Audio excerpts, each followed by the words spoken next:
Imagine standing in a quiet corridor of Whitehall Palace during the final days of King Henry VIII. The air is heavy, not with ceremony or triumph, but with a stillness that feels almost reluctant to move. You take a hesitant step closer to the king's chambers, and even before you reach the doorway, you sense the fading presence of a man who once shaped the fate of an entire kingdom. There is no roar of command now, no echo of boots or ringing steel. Instead, there is only the muted shuffle of anxious attendants and the faint, sour scent of illness that clings to the tapestries like a whisper no one wishes to hear. You pause there, imagining what it must mean to approach a man who had once been the very embodiment of vitality. Henry had been tall, striking, and full of energy. People spoke of him as if he had been carved for kingship, broad-shouldered and confident, the sort of ruler who filled every room with his certainty. And yet, here in these last days, the memory of that king feels impossibly distant. What remains inside that chamber is not the force of nature England once knew, but a body weakened by time, infection, and regret. If you dared to enter, you might find him lying in a bed that once symbolized triumph and authority. But now the bed seems too large, as though swallowing him in its folds. His breath is uneven, dragged across lungs that struggle with each rise and fall. His legs, once powerful enough to dance, hunt, and joust with skill, are swollen and painful. Even the simple act of being moved requires several men, each one silently praying the king will not cry out in agony. There is no gore in this moment, only the quiet tragedy of a body failing its owner. The skin of his legs is warm and tender, darkened by infection that physicians can no longer temper. The ulcers that mark his flesh are hidden beneath linen and fragrance, yet their presence fills the room with an unmistakable heaviness. You sense the combined effort of those around him, servants who straighten his sheets, courtiers who avoid his gaze, and doctors who murmur hopeful lies, to preserve the smallest fragment of dignity for the man they once feared. But even more striking than the physical suffering is the isolation. For all the marriages, alliances, and proclamations, Henry lies here largely alone. Few dare approach him unless duty demands it.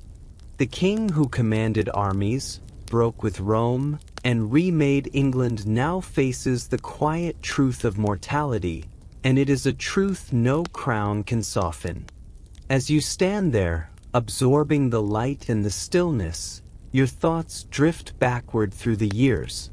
How remarkable it is to think that this same man was once a dazzling athlete, adored for his strength and beauty. The turning point came in 1536, during a joust that forever altered his path. A terrible accident crushed him beneath a horse, leaving him unconscious and permanently damaged. His body never truly recovered. Others whispered that his mind shifted too, that the confident Golden Prince became heavier in spirit after that day. Whatever the truth, the seeds of this final decline were planted there, in the shattering moment when invincibility gave way to vulnerability.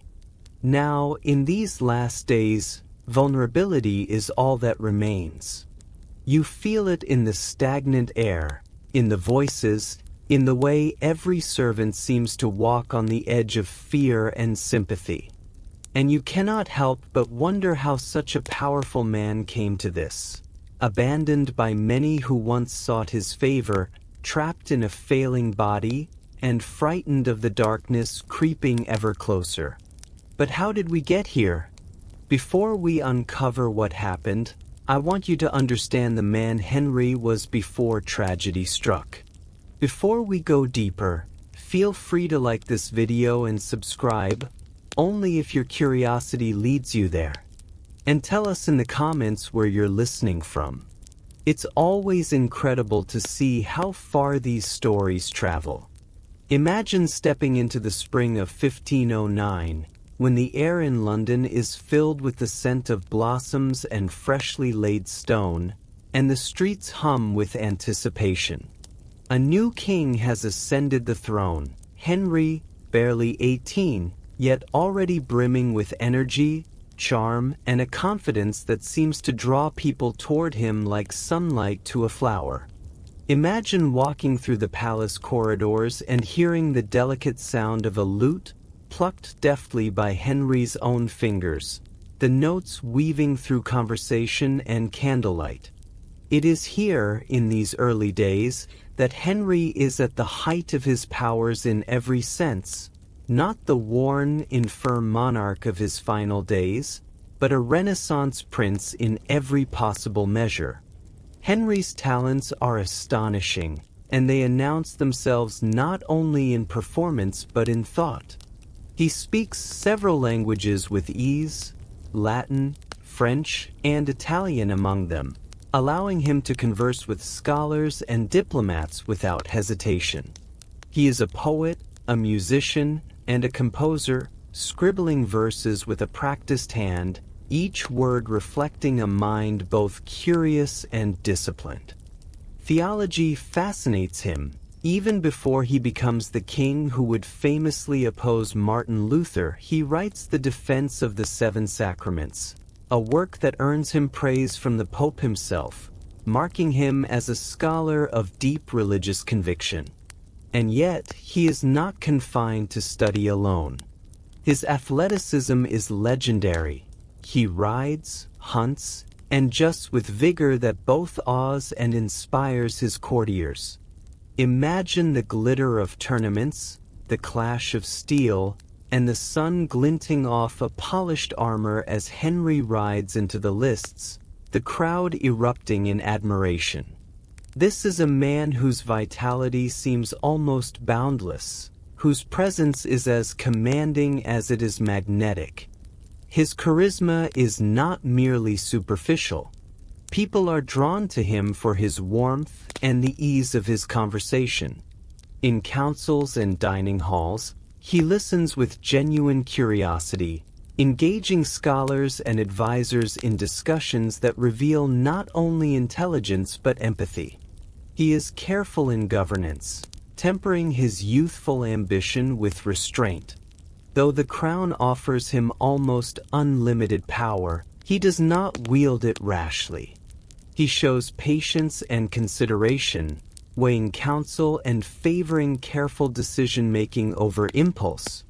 For a young king, this balance of strength and wisdom is rare, and it earns him genuine affection as well as respect.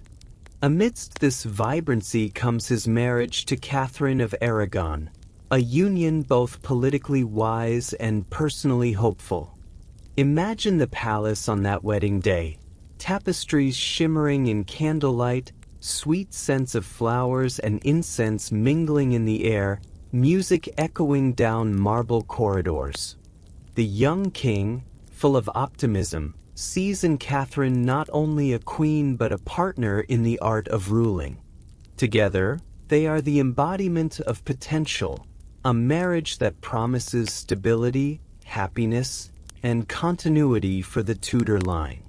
In these moments, it is easy to imagine Henry as a man who believes deeply in his own capacity to shape the future with justice, intellect, and charm. Even beyond the palace, Henry's reputation spreads through Europe. He is admired by foreign dignitaries for his refinement, athletic prowess, and erudition. People marvel at the way he combines the mind of a scholar with the body of an athlete, the heart of a lover with the vision of a ruler.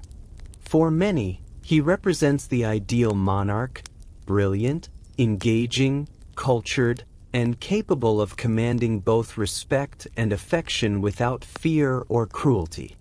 It is precisely this brilliance and warmth that make the changes to come so heartbreaking and shocking. The contrast between the young king and the embattled, failing man of 1547 is stark, almost impossible to imagine in these early years.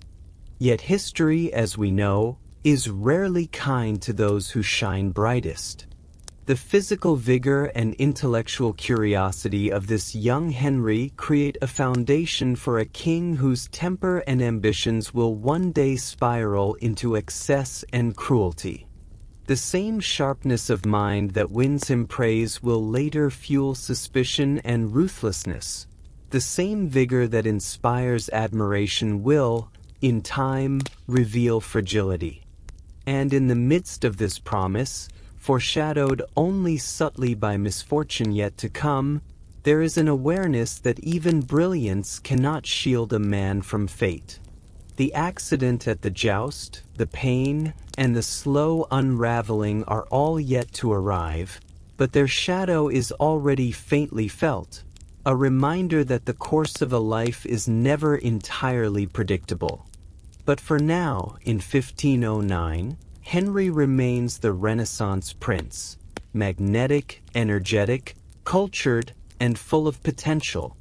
He is a king who seems almost larger than life, yet undeniably human, alive to the beauty, complexity, and possibility of the world around him. He is a man who inspires hope and admiration, a ruler who listens and learns, who dances, debates, and dreams. It is in these years that we can see the kernel of both greatness and tragedy, the fragile humanity that will, decades later, render him a very different figure. As we move into the turning point of his life, think about what we know about traumatic change. It's rarely as simple as one moment, yet the seeds are often sown quietly, long before the world notices, long before the echo of misfortune reverberates through stone corridors. In Henry's case, that change is coming, and it will transform the boy who once commanded awe into a man who will wrestle with pain, fear, and mortality in ways he never imagined. Imagine a crisp January morning in 1536, the tilt-yard of Hampton Court Palace sparkling under the weak winter sun. The air smells of hay, horse sweat, and the faint warmth of lanterns and braziers lit to stave off the chill. Crowds gather along the wooden barriers, muffled in furs, their breath forming small clouds as they murmur with anticipation. Laughter, cheers, and the occasional clatter of hooves on stone echo through the court. Today is not merely a spectacle, it is a celebration of strength, skill, and tradition. Henry VIII, the king who once commanded armies and hearts alike, rides to the center of it all, shining in polished armor, the gold trim glinting in the pale light. His presence radiates confidence, a man at the height of his power, yet unaware that this day will mark a turning point from which he will never fully recover. You can feel the rhythm of the crowd, the horses' restless stamping, the scent of leather and sweat mixing with the frost in the air. The tilt begins. Lances are raised. The crowd leans forward, eyes tracking every movement. Henry's horse, massive and powerful, prances beneath him, muscles coiling like springs ready to release. You imagine the king's heart, steady with focus, body taut with controlled energy. He guides the horse toward his opponent with the ease of a man who has jousted since childhood, a man whose skill has made him a living legend. Then, as two armored figures collide, time seems to slow. The jolt of the horses' bodies, the splintering sound of wood against shield, the echoing gasp of the spectators, it all freezes in the air for a heartbeat that feels endless. Henry's own lance strikes true, yet the impact sends his opponent tumbling. In a single instant, his horse stumbles over its fallen rival, and Henry is pitched violently from the saddle. The crowd reacts as one, a collective intake of breath, but the sound fades as your focus narrows to the motion of the king falling, the way the sunlight catches on his helmet as it slides across the frozen ground. When he lands, the world tilts sharply. He is unconscious for more than 2 hours, a darkness so complete that those around him do not know if he will breathe again. In those moments, the kingdom itself seems to hold its breath. What Henry's physicians didn't understand in 1536 would not become clear for another 400 years. Modern neuroscience suggests that in this fall, he likely sustained a traumatic brain injury, particularly to the frontal lobe, the region that governs impulse, judgment, and emotional regulation. Though contemporaries had no knowledge of neurons or lobes, they did notice a change. Witnesses described a subtle but undeniable shift in Henry's personality.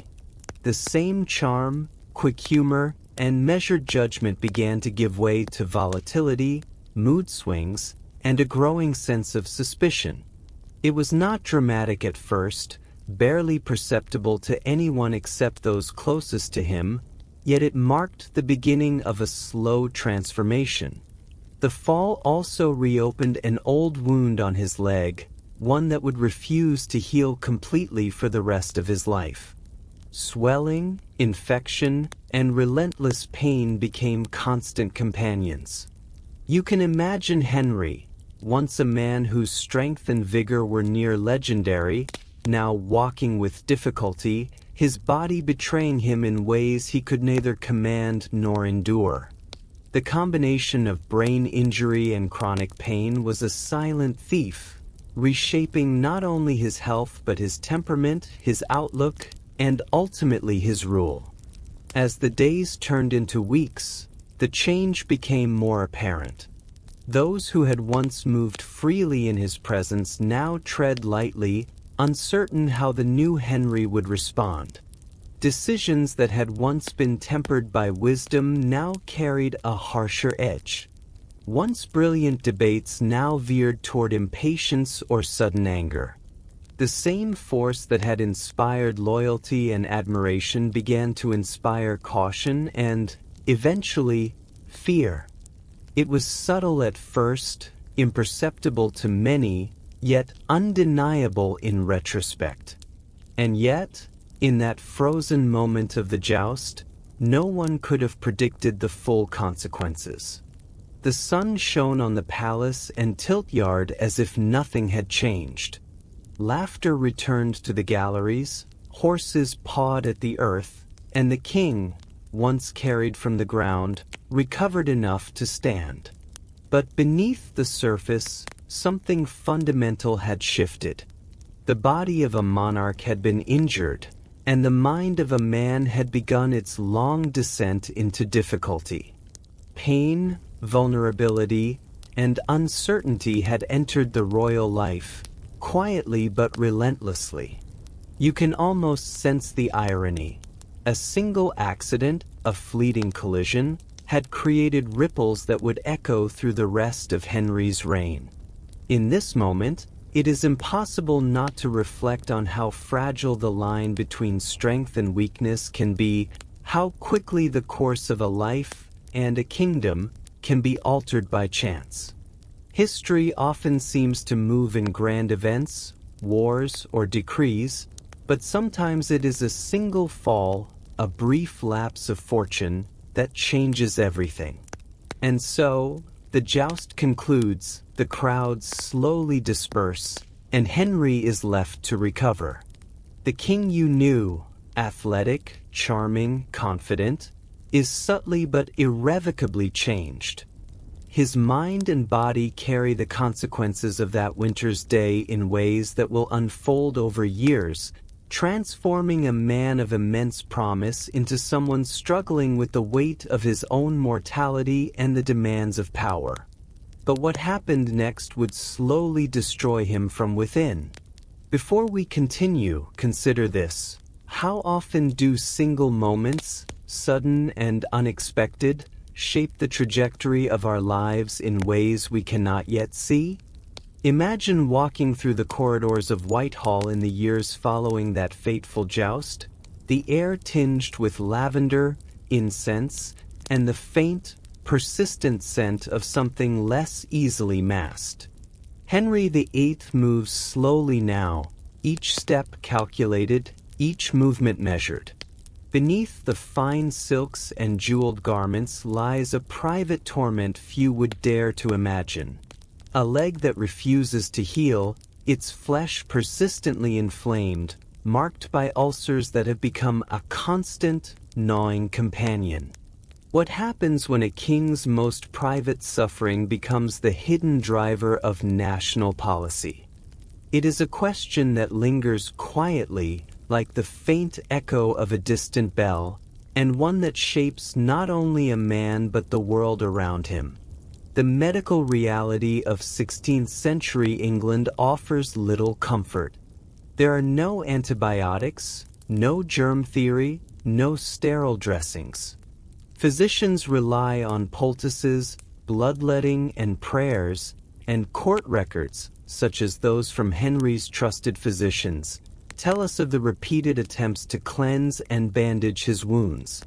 They describe meticulously the daily regimen, changing the bandages, applying ointments of unknown efficacy, and monitoring the king for fever or swelling. Yet despite their best efforts, the ulcers persist. The flesh around the wound becomes hard and discolored, the bones sometimes involved in what we now recognize as osteomyelitis, a chronic infection that eats quietly from within. Pain pulses constantly, flaring with each step, each movement, each attempt at normal life. Henry conceals his suffering as best he can. Special garments are tailored to obscure swelling and to keep bandages secure. Perfumes and scented oils mask the odor that naturally arises from a chronic wound. Courtiers and ambassadors are given only what the king allows them to see. A monarch who remains regal and composed, who rises for ceremonies and councils, whose charisma seems undiminished. Behind closed doors, however, the reality is harsher. He lies in chambers with attendants who whisper prayers over the wound, who monitor his fevers and apply remedies, all while he maintains an appearance of control. The shame of visible weakness weighs heavily on him, and so he hides both the pain and the vulnerability that comes with it. Living with unrelenting pain shapes not only the body but the mind. Chronic infection, combined with limited mobility, fosters irritability, depression, and anxiety. The king's temper, already susceptible to change after his jousting accident, is now further influenced by this constant discomfort. Decisions that might once have been measured become harsher, more impulsive. Court records hint at abrupt proclamations, sudden punishments, and a growing suspicion toward advisors and nobles.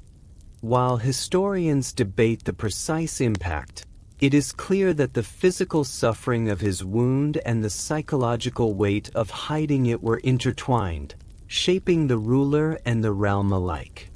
Henry's leg becomes a symbol of vulnerability, one he is determined never to reveal. He adopts elaborate seating arrangements, cushions and supports to relieve pressure, and instructs his physicians to intervene discreetly.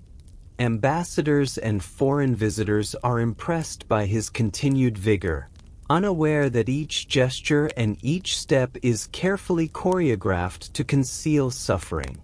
Pain that dominates a private life now plays out against the backdrop of statecraft, its influence subtle but persistent. He is a man performing strength while secretly negotiating the limits of his own body, an exercise in resilience and despair simultaneously. The medical condition itself, understood today as osteomyelitis with chronic ulceration, is merciless. The bone becomes inflamed, sometimes infected, resisting attempts at healing. Skin over the area thins, tissue breaks down, and even small movements trigger searing pain. There is no respite at night. Sleep is punctuated by discomfort and restless shifts. Courtiers' notes and physicians' logs record fevers and swelling, the constant attention required to prevent further deterioration. And while the physical manifestations are acute, it is the hidden psychological toll, the frustration, shame, and isolation that leaves the deepest mark. Through it all, Henry maintains appearances. He continues to hold court, to wear heavy armor, to ride, and to dine publicly. Perfumes, silks, and carefully tailored garments act as buffers between the king and those who might glimpse the truth. This concealment requires constant effort, a daily negotiation between human frailty and the expectations of monarchy.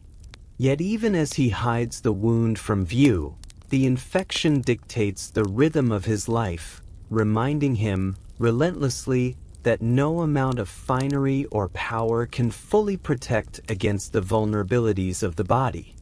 What is remarkable is that Henry, once celebrated for athleticism and vigor, faces a dual struggle: to preserve dignity in the eyes of others while enduring the unrelenting tyranny of chronic pain.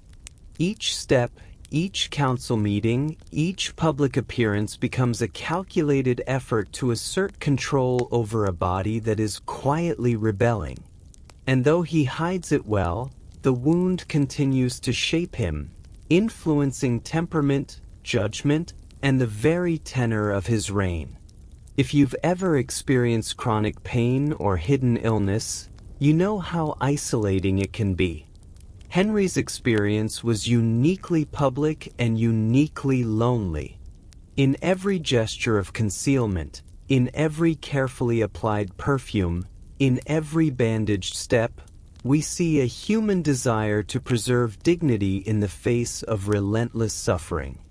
The king's leg is not merely an injury, it is a companion that reminds him daily of vulnerability, of mortality, of the limits even the most powerful cannot escape. But the infection was doing far more than destroying his legs. The man who once could calm a room with his wit now terrorized it with his silence. Imagine standing in the great hall of Whitehall Palace in the late 1530s, watching courtiers shift uneasily under the heavy gaze of their king. Henry VIII, once charming, agile, and quick with a laugh, now moves with a cautious deliberation, his eyes darting in ways that make even seasoned advisors pause. He is a man transformed not only by age and injury, but by a relentless, invisible adversary, the chronic infection that has festered in his leg for years, sending unseen toxins coursing through his body and, as modern science now shows, subtly reshaping the chemistry of his brain. Systemic infection, particularly chronic osteomyelitis and sepsis, can do more than corrode bone and flesh. Bacteria release toxins that inflame the brain, affecting regions responsible for mood regulation, impulse control, and judgment. In someone as intelligent and powerful as Henry, the results are devastatingly visible. Observers at court noted changes almost immediately. The king's temper grew unpredictable, his decisions abrupt, his humor darkened by an undercurrent of paranoia. Documents from the period describe sudden outbursts during council meetings, moments of brooding silence that could last hours, and an increasing distrust of even his closest confidants. Modern analysis suggests that these shifts were not mere temperament.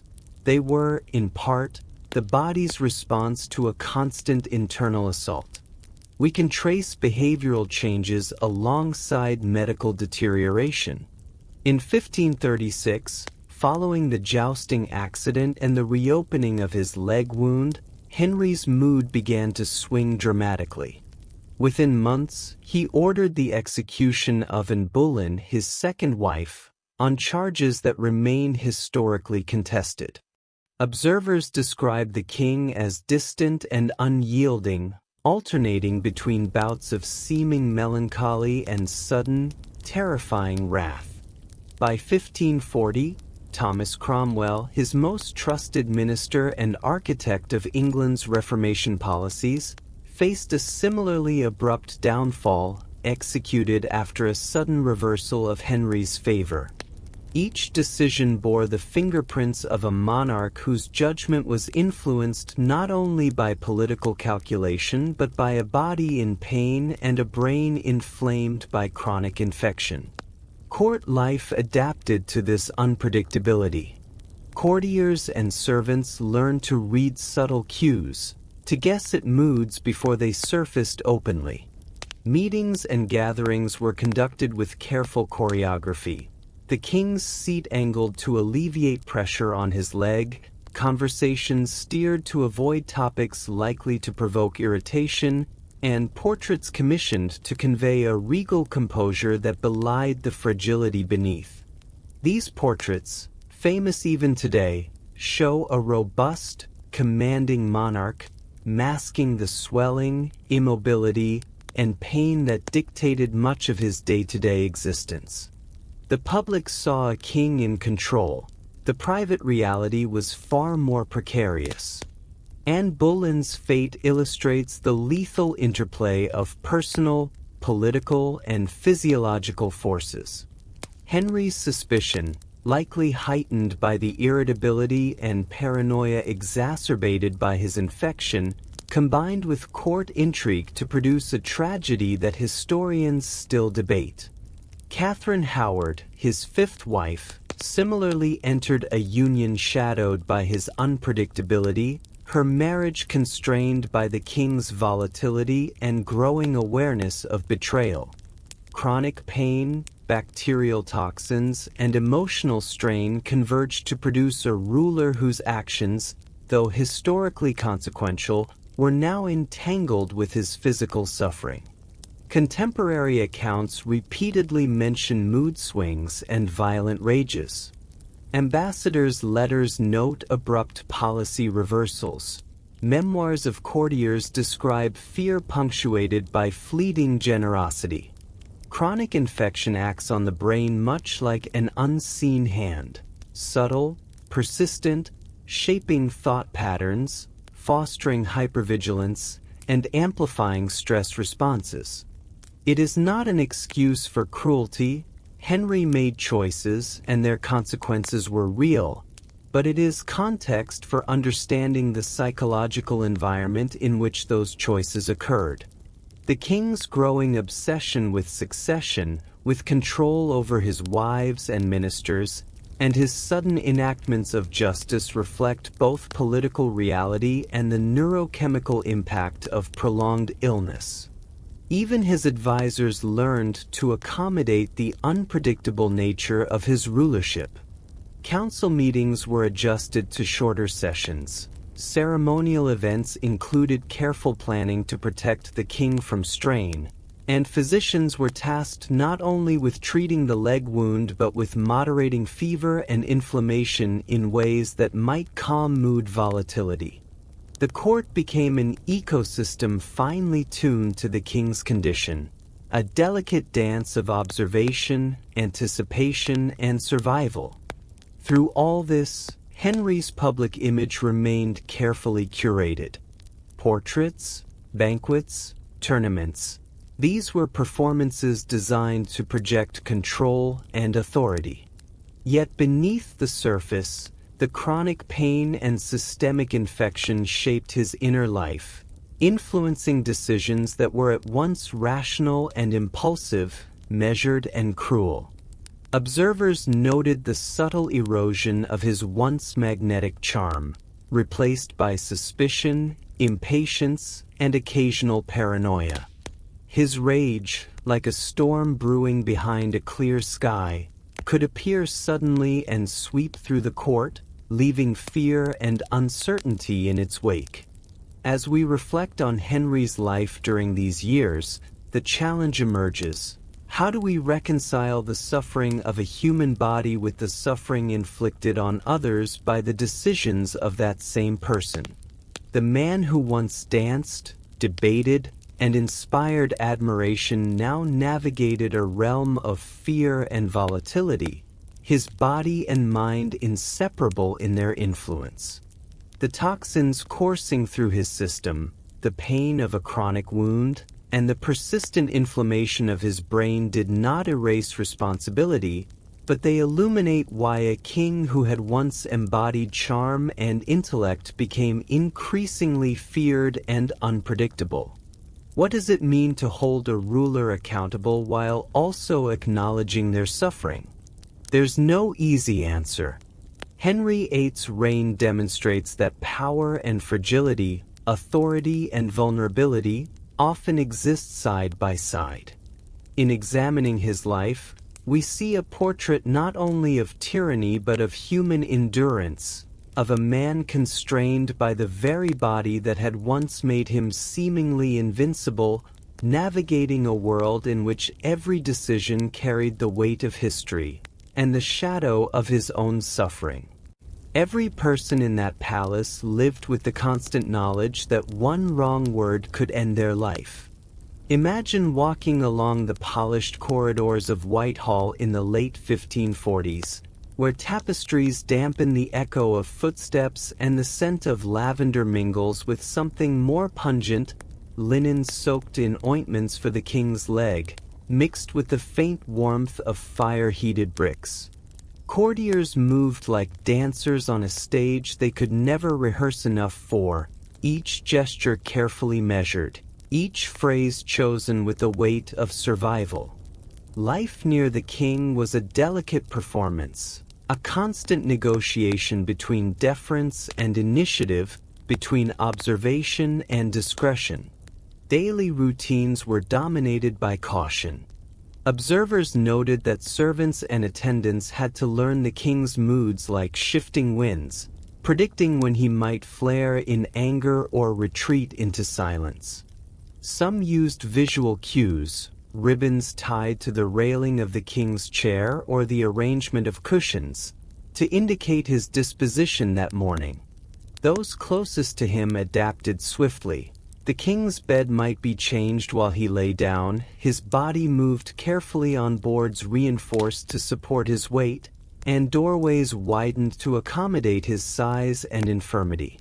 Every adjustment was designed to prevent pain from becoming anger, to prevent discomfort from spilling into violence. The palace itself transformed in response to his needs. Floors were reinforced to bear the weight of Henry's increasing bulk, and corridors widened so attendants could assist him discreetly. Meals were timed meticulously. A misstep in schedule could provoke irritation.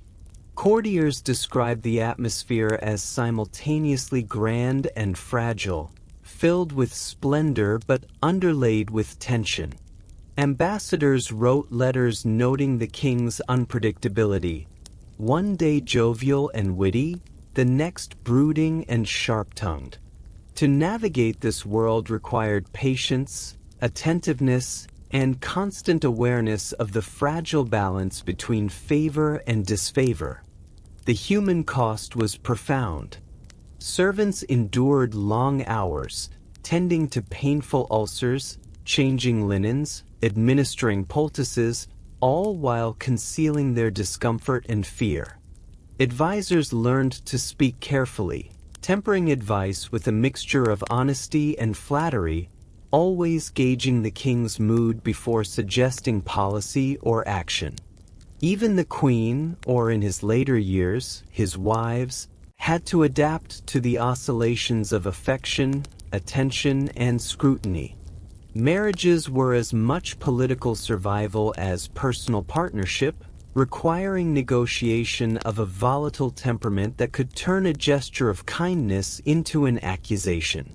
Catherine Howard, for instance, entered a world of calculated performance and caution, where missteps could be fatal. Despite these constraints, court life continued its rhythm. Music played in galleries, tournaments and feasts offered spectacle, and ambassadors arrived to witness the rituals of monarchy, unaware of the intricate choreography required to keep the king content. Henry's charisma remained, masked beneath layers of infirmity, bandages, and perfumed clothing. He could still inspire awe, still command attention, but the energy required to maintain appearances was immense, and everyone in the palace absorbed some measure of his tension. Courtiers developed coping strategies, both practical and psychological.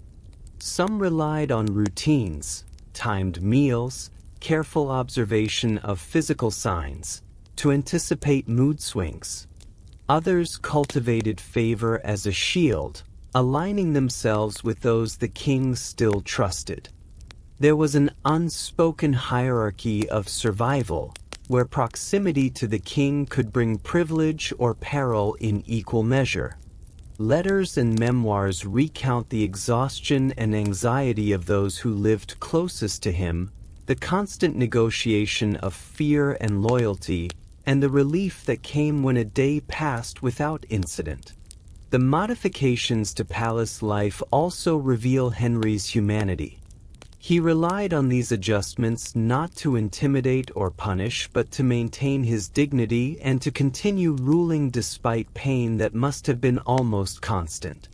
He remained aware of his power but also of his vulnerabilities, creating an environment that was as much about self-preservation as about enforcing authority. There is empathy in this glimpse. A man constrained by his body, struggling to remain the king he once was, while those around him adapted in ways both clever and cautious to ensure both his comfort and their survival. Even as the palace adjusted, the weight of fear and expectation never fully lifted. Every glance, every gesture, every whispered counsel carried stakes beyond the ordinary. The final wives, the ministers, the servants, they all navigated a precarious ecosystem, one where loyalty could protect or imperil, and where life was defined by attentiveness to the rhythms of an unpredictable monarch. In this environment, Henry's final decline is foreshadowed. The infection, the chronic pain, and the neurological effects of injury continued to shape his behavior, and the court had adapted to contain the fallout as best it could. Yet even in this delicate equilibrium, the human cost was ever present.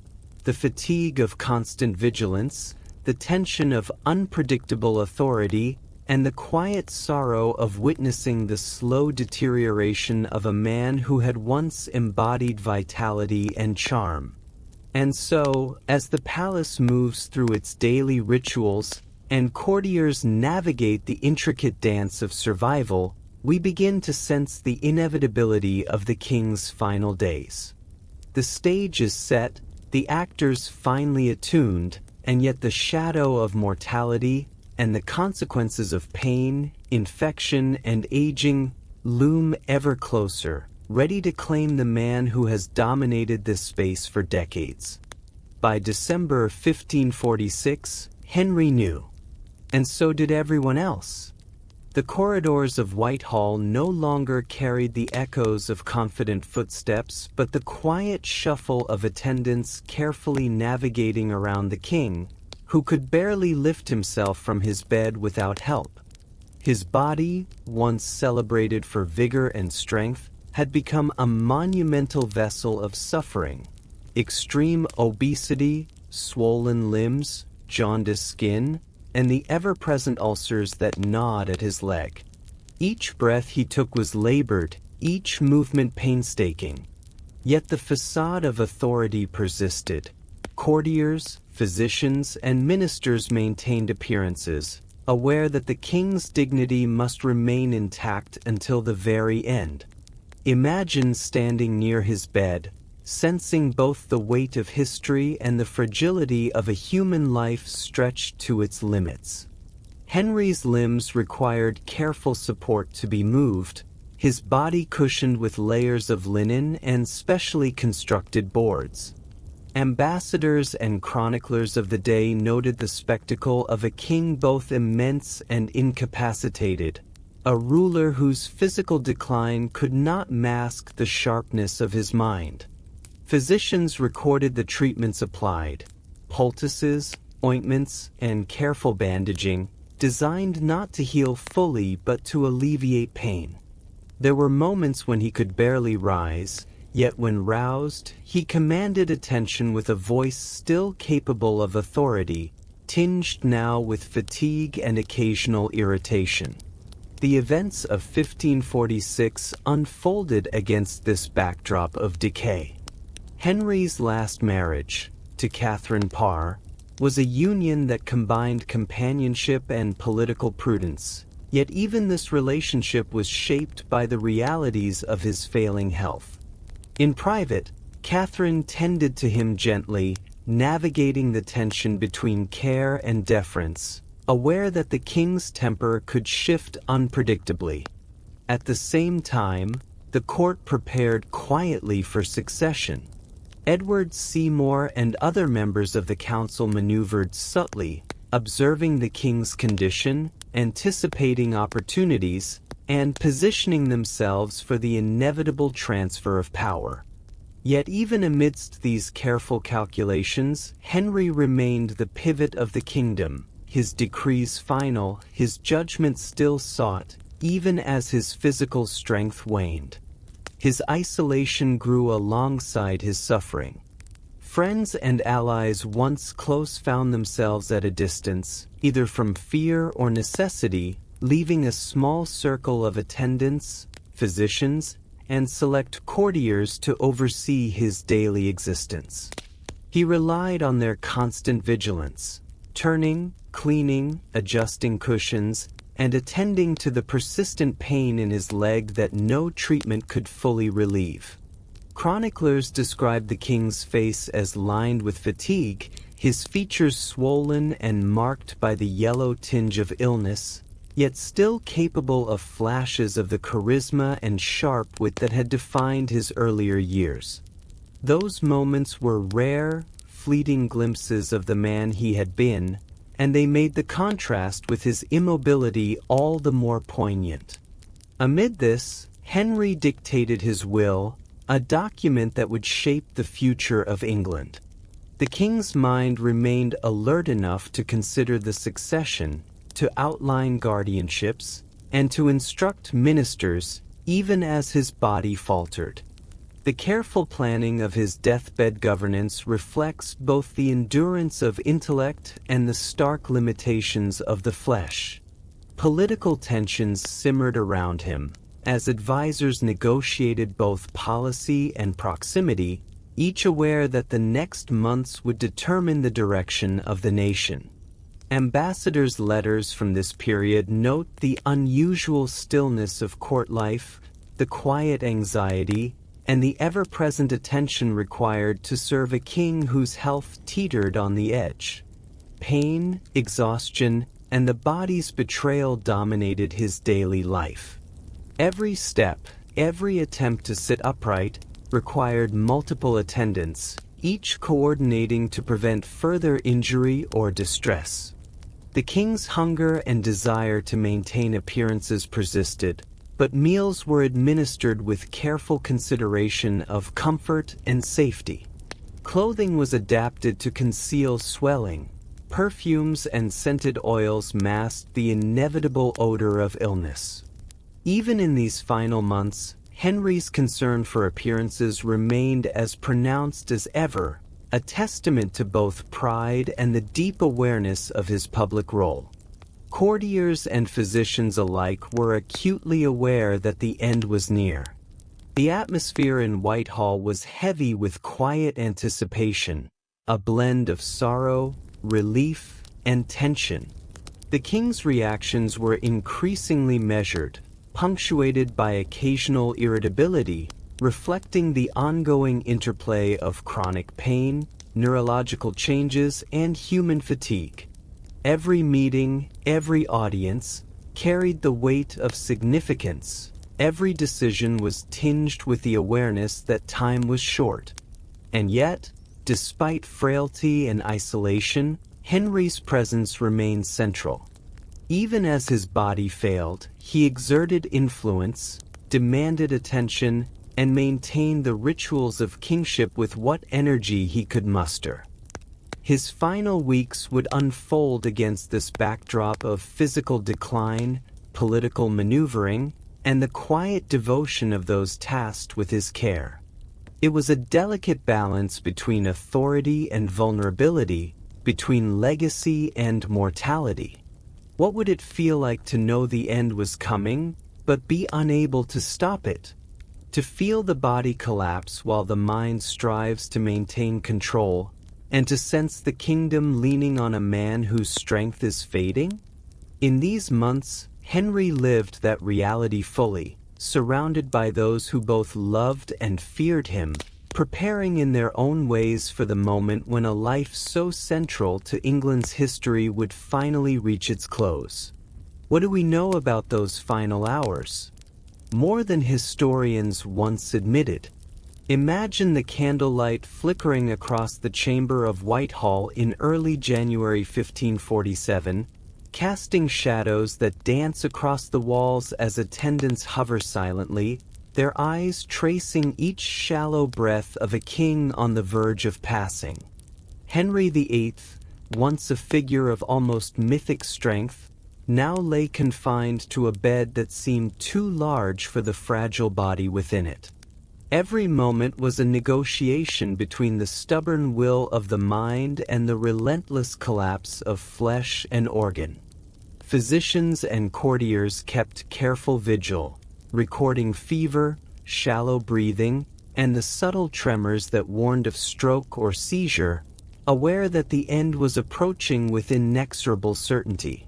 On the morning of January 28th, Henry's attendants noted that his breathing had become irregular, each inhale followed by a faint wheeze, a subtle tremor in the chest signaling that the heart and lungs were struggling under the weight of years and infection. Jaundice had deepened, a yellowing tint spreading from his skin to the whites of his eyes. His lips, once vibrant and commanding, were now dry and pale.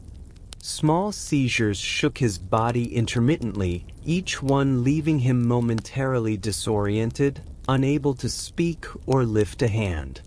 In these hours, even the act of swallowing became a labor, the simple necessity of hydration and nourishment demanding multiple helpers and careful attention. Archbishop Thomas Cranmer, present during these final days, wrote of the king's lucid moments with tenderness and precision. Though his accounts are filtered through reverence, they offer glimpses into Henry's awareness.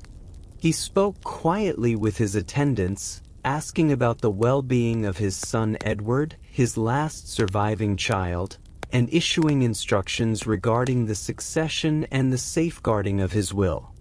In these lucid periods, Henry's mind remained sharp, a testament to the resilience of intellect even when the body falters. He dictated final letters, confirmed bequests, and ensured the continuity of governance, striving to exert control over a world he could no longer physically navigate. Yet alongside these moments of clarity were long stretches of unconsciousness or semi-consciousness, where the body betrayed the king entirely. Organ systems, weakened by years of chronic infection, obesity, and metabolic strain, began to fail. The kidneys, unable to process fluids effectively, caused swelling and discomfort. The liver, strained and jaundiced, contributed to confusion and fatigue. Seizures occasionally punctuated periods of shallow breathing, each tremor a stark reminder of the fragility of life. Attendants, trained by years of service, moved quietly and efficiently, turning the king, adjusting linens, applying poultices, and speaking gently to maintain some semblance of comfort. As the day progressed, the king's speech became limited, reduced to brief commands or murmured reassurances. Yet even then, Henry's presence filled the room. Courtiers and physicians bent close, aware that these words, sparse though they were, carried the weight of a lifetime of authority and expectation. The king's will, carefully written and verified in previous months, guided the actions of those around him, a testament to his enduring desire to shape the future even when the body could no longer act independently.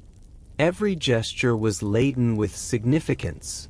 A nod, a weak movement of a hand, a glance that conveyed instruction. Eyewitness accounts, corroborated in part by ambassadorial letters, note that Henry's final evening was punctuated by periods of calm punctuated by shallow breaths and small tremors.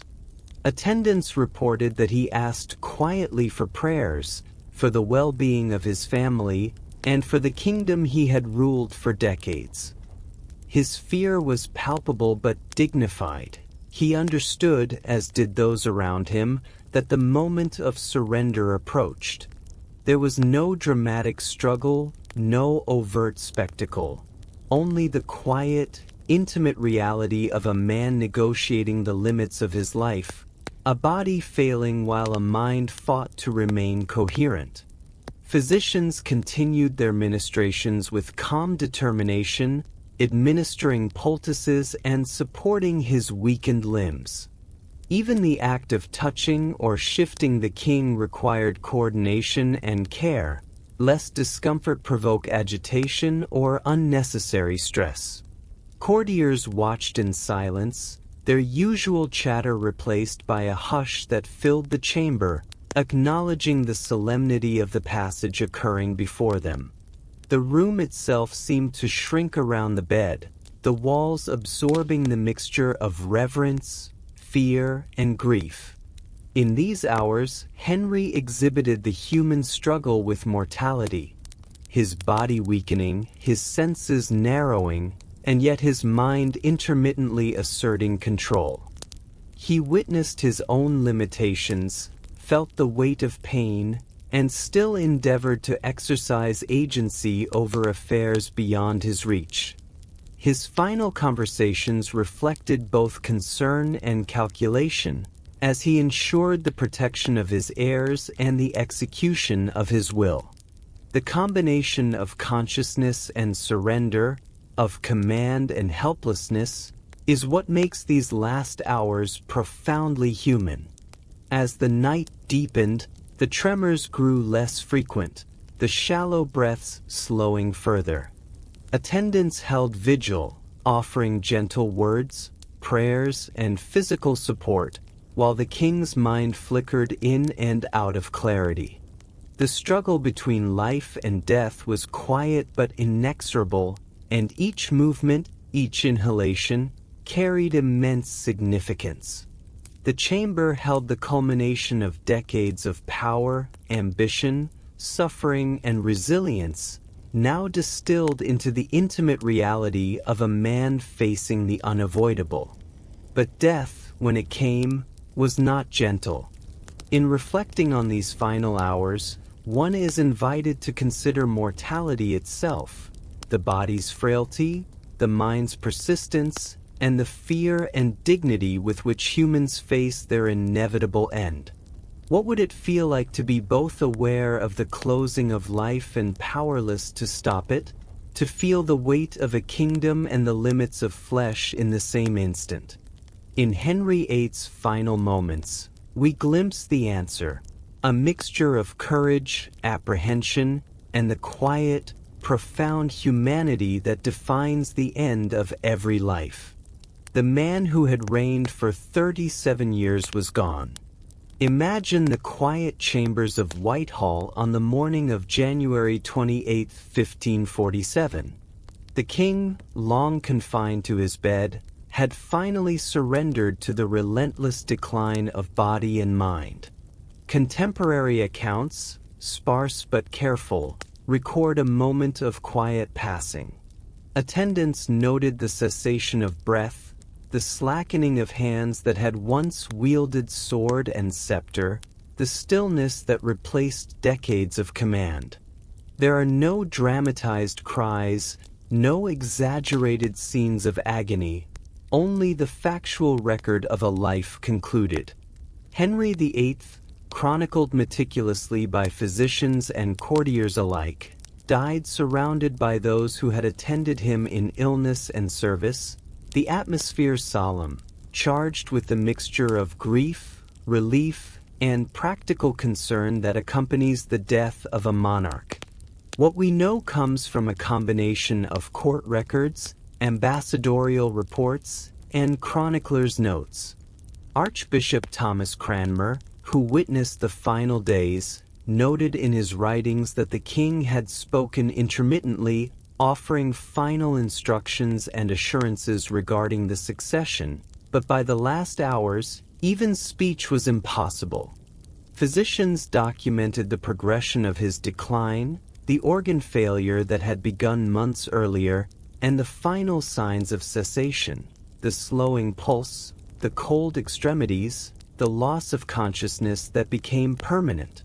These are the facts historians can verify, the tangible evidence of death that separates history from legend. Over the centuries, myths and dramatizations have grown around Henry's passing. Stories of sudden terror, grand declarations, or spectacular physical collapse. Yet reliable contemporary sources do not support these tales. The truth is quieter, though no less profound. A long, deliberate decline ending in stillness, the culmination of years of illness, injury, and vulnerability. Observers describe attendants taking careful steps to maintain dignity in the moment, preserving both the king's comfort and the decorum expected of a Tudor monarch. There is, in these records, a sense of careful observation and understated solemnity rather than spectacle. Following his death, the court entered a period of silence lasting 3 days before public announcement. This delay, verified in ambassadorial letters, was both practical and political. Henry's body required preparation, cleansing, dressing, and careful arrangement for lying in state, all complicated by years of chronic infection, obesity, and fragile limbs. Practical concerns merged with the political necessity of controlling information. The council needed time to secure the succession of Edward, to manage factions within the court, and to ensure that the announcement would not spark disorder or opportunistic disputes. The silence was, in part, a protective measure for the nation, a means to stabilize power during a profoundly vulnerable moment. In those 3 days, attendants and advisors worked quietly around the body, documenting every step to maintain dignity while preparing for the public transition. Contemporary sources emphasize the care taken. The king's limbs were supported, garments arranged to convey authority even in death, and the chambers kept orderly and solemn. Letters from ambassadors convey both the curiosity and respect with which foreign observers approached this interval, noting the measured conduct of courtiers and physicians as they navigated the complex responsibilities of death in the Tudor court. The political implications of Henry's passing were immediate and profound. Edward Seymour, later Duke of Somerset, along with other key members of the council, began orchestrating the young Edward's accession, ensuring continuity of governance and the protection of royal authority. The transition required careful communication, a balance of reassurance for the population, and management of rival claims within the nobility. In the shadow of Henry's death, these maneuverings were not only necessary but urgent. reflecting the ongoing intertwining of mortality and power in a monarchy that depended on the presence of a single individual to maintain legitimacy. Yet even amid political calculation, the human dimension remained. Courtiers, servants, and physicians faced both grief and the burden of responsibility. They had witnessed the final days of a man whose life had been public, whose illness had been partly hidden, and whose influence had permeated every aspect of court life. The silence that followed Henry's death was, in part, a moment of collective reflection, an acknowledgement of both the end of a reign and the personal loss felt by those who had been closest to him in his final years. Henry's passing also posed a practical problem: the body itself. Decades of chronic infection, obesity, and immobility had left the corpse delicate and challenging to handle. Preparing the king for lying in state required not only ceremonial care but also medical oversight, ensuring the remains were preserved for viewing, procession, and eventual burial. Contemporary accounts note the meticulous attention applied to these tasks, emphasizing respect and propriety over spectacle. In separating fact from legend, we see a moment that is neither grotesque nor grandiose, but deeply human. Henry VIII, the towering figure of Tudor England, passed quietly, surrounded by attendants who had borne witness to both his authority and his suffering.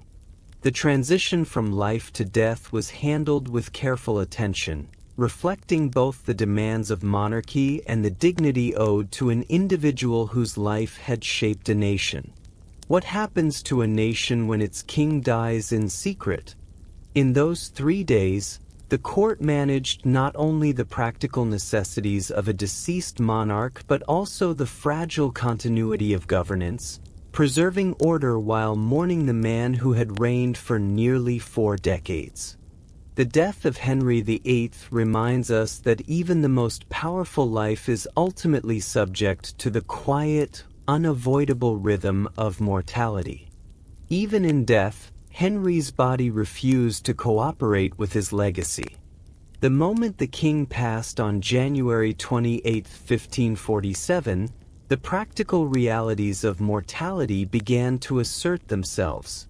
Decades of chronic illness, infection, and obesity had left his body vulnerable in ways that no pomp or ceremony could fully conceal. Physicians and embalmers faced a problem that went far beyond ritual: the rapid decomposition accelerated by sepsis, chronic leg ulcers, and the metabolic strain of years of illness. What could have been managed under ordinary circumstances now became an urgent, delicate, and painstaking task. Contemporary accounts describe the arrival of embalmers, working with methods available in the mid-16th century. The primary goal was to preserve the king's body for viewing, lying in state, and eventual interment in St. George's Chapel, Windsor.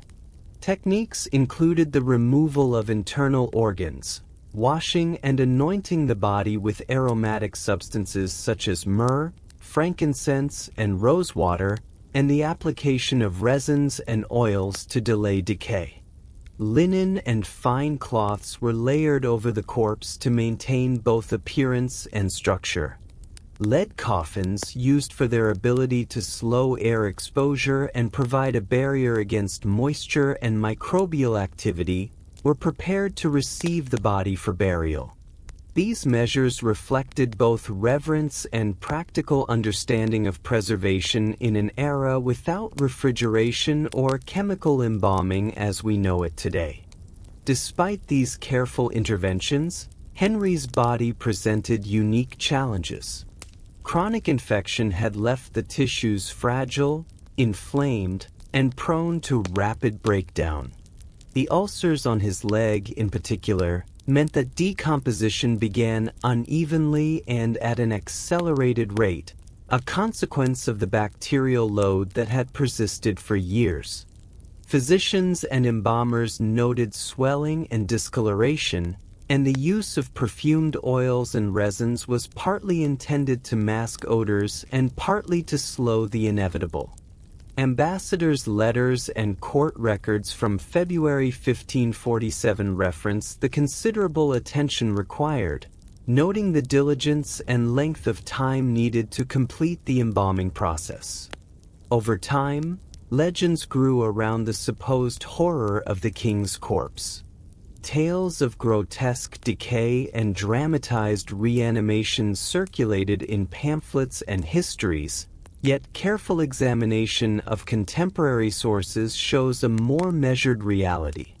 The challenges were significant, but they were managed with skill and knowledge appropriate to the period.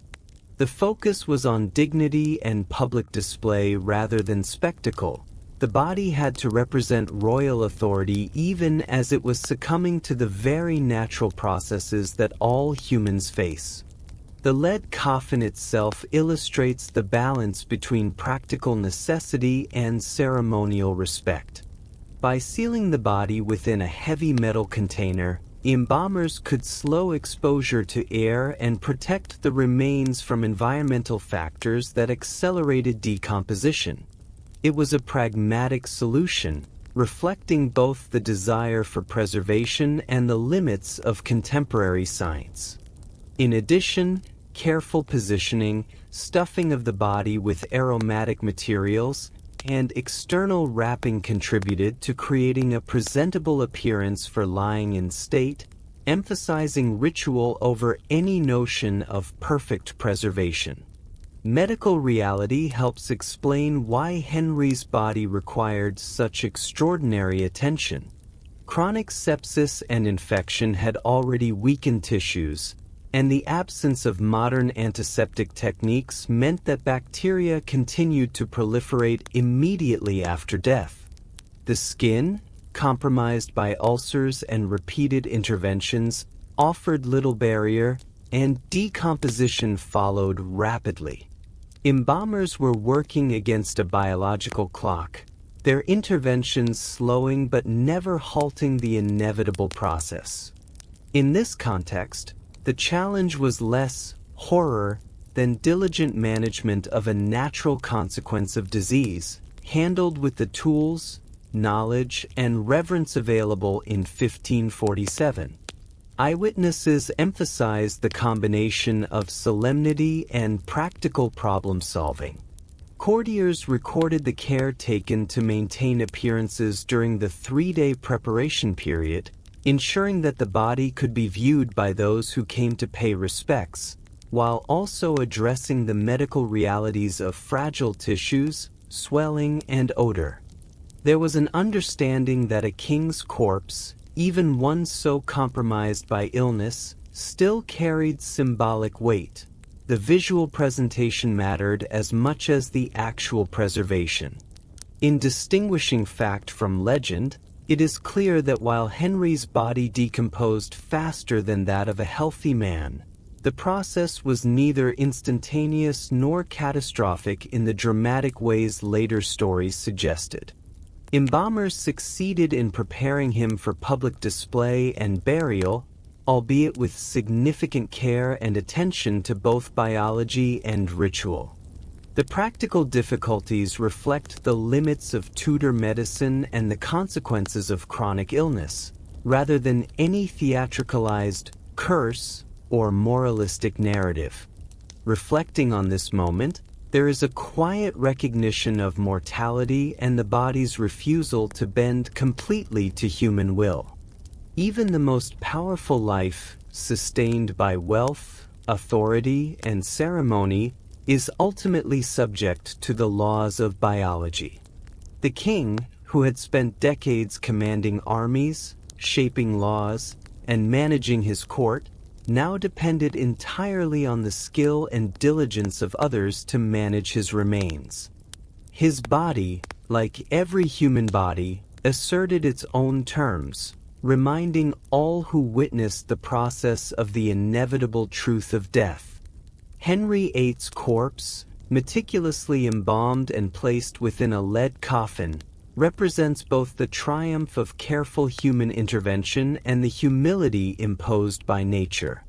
It is a final lesson in the limits of power, the reality of disease, and the dignity possible even in the face of decomposition. In handling the body, the courtiers and physicians of 1547 navigated the intersection of biology, ceremony, and respect, leaving behind a legacy not of spectacle but of thoughtful management in the face of the unavoidable. The journey that should have taken one day revealed the truth that Henry's physicians had hidden for years. On February 3, 1547, the funeral procession departed from Westminster for Windsor, a journey intended to honor the late king with dignity and ceremony. Historical records show that the route was carefully planned, passing through towns and villages where citizens could pay their respects. The roads, winter-weary and muddy from January rains, made the journey slower and more precarious than anticipated. Attendants, bearers, and members of the royal household moved deliberately, balancing the ceremonial weight of the coffin with the practical challenges of transporting a body already compromised by disease and decomposition. Contemporary accounts describe stops at major religious sites along the route, where prayers were offered and rituals performed. Ambassadors' letters note that the procession moved with solemnity, the pace dictated both by reverence and by the realities of winter travel. The cold and damp added to the difficulty. Horses struggled through the mud, attendants' boots sank into softened earth, and the bier had to be adjusted frequently to keep the coffin stable. These logistical hurdles, combined with the physical state of Henry's body, set the stage for the incidents that would later become the subject of legend. One such incident occurred at what most reliable sources identify as Reading Abbey, a customary resting place for royal funerals along this route. As the coffin was carried through the abbey, swelling from decomposition created pressure within the sealed body. Contemporary embalmers had used aromatic substances and tight wrappings to slow decay, but the natural process continued, and the pressure caused the coffin to crack slightly. Chroniclers at the time noted that the attendants worked quickly to reinforce the coffin and continue the procession without incident. Over the centuries, the story has been embellished. Later accounts speak of dogs licking fluids and dramatic bursts of decomposition, but these details are largely legendary, uncorroborated by primary sources. What is documented is that the coffin required attention to maintain stability and that minor damage caused by swelling created a moment of crisis. The exaggeration in later retellings reflects both the fascination with Henry's notorious life and a symbolic reading of the king's posthumous vulnerability. The practical reality, however, was that embalmers and attendants had to act quickly to preserve dignity and continue the journey safely. Weather and terrain compounded the difficulty. January roads were slippery and uneven, and the long procession required constant vigilance. The coffin, supported by a team of bearers, needed frequent adjustment to prevent tipping or further cracking. Stops along the way allowed the attendants to check the body, adjust wrappings, and ensure that the ceremonial aspects of the procession were maintained. The journey, though slowed by these necessary interventions, was carried out with remarkable composure and discipline, a testament to the experience and training of those responsible for transporting the late king. Emotionally and symbolically, the procession carried immense weight. It was not merely a transfer of a body from Westminster to Windsor. It was a public acknowledgement of the end of a reign that had shaped England for nearly 4 decades. Courtiers, foreign ambassadors, and townspeople alike observed the procession, Recognizing both the authority Henry had wielded and the vulnerability his death now revealed. The moment at Reading Abbey became a potent symbol, even as the practical issues were resolved discreetly. It highlighted the limits of human intervention against the inevitability of decay and reminded all observers that even kings are subject to the laws of nature.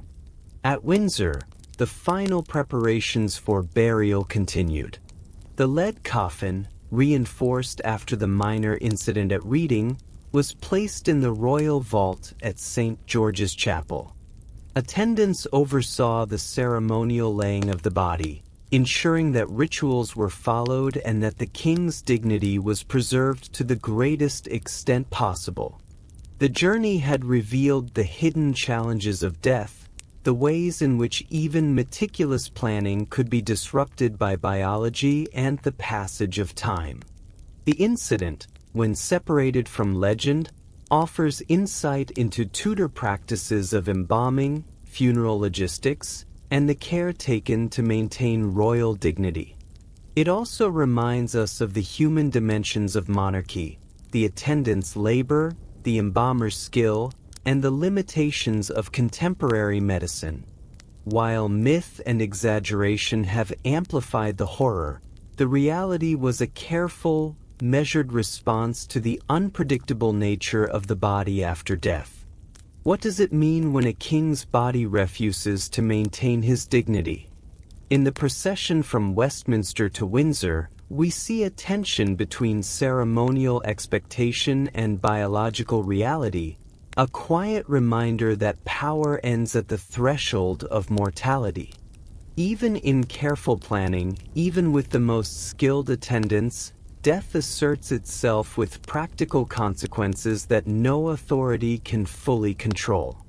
Henry's final journey, slowed by winter, challenged by decay, and managed with diligence, reflects the intersection of human endeavor, mortality, and the enduring desire to honor life even as it ends. What a government chooses to hide often reveals more truth than what it chooses to display. After the arduous journey from Westminster to Windsor, Henry VIII was finally laid to rest in St. George's Chapel, the lead coffin lowered into the royal vault with solemn ceremony. The chapel, consecrated and magnificent, had long served as a burial place for monarchs, and the rituals observed there underscored both reverence and authority. The king's body, embalmed and carefully positioned, represented the culmination of nearly 4 decades of rule and the final act of a reign that had reshaped England. Yet the circumstances surrounding his death and the difficulties encountered during embalming and transport were deliberately obscured from public knowledge, a decision made with political calculation by Edward Seymour and the council. The reasons for suppression were clear: maintaining royal legitimacy, preserving the dignity of the monarchy, and preventing scandal in a kingdom still adjusting to the idea of a child king were paramount. Edward Seymour, soon to become Lord Protector for the young Edward VI, understood that any suggestion of vulnerability or mishandling in the king's final days could destabilize authority and embolden rivals. Official records were carefully managed, accounts of the coffin incident and the rapid decomposition muted, and correspondence controlled. Letters and reports that contained sensitive details were suppressed or circulated only among trusted courtiers and diplomats.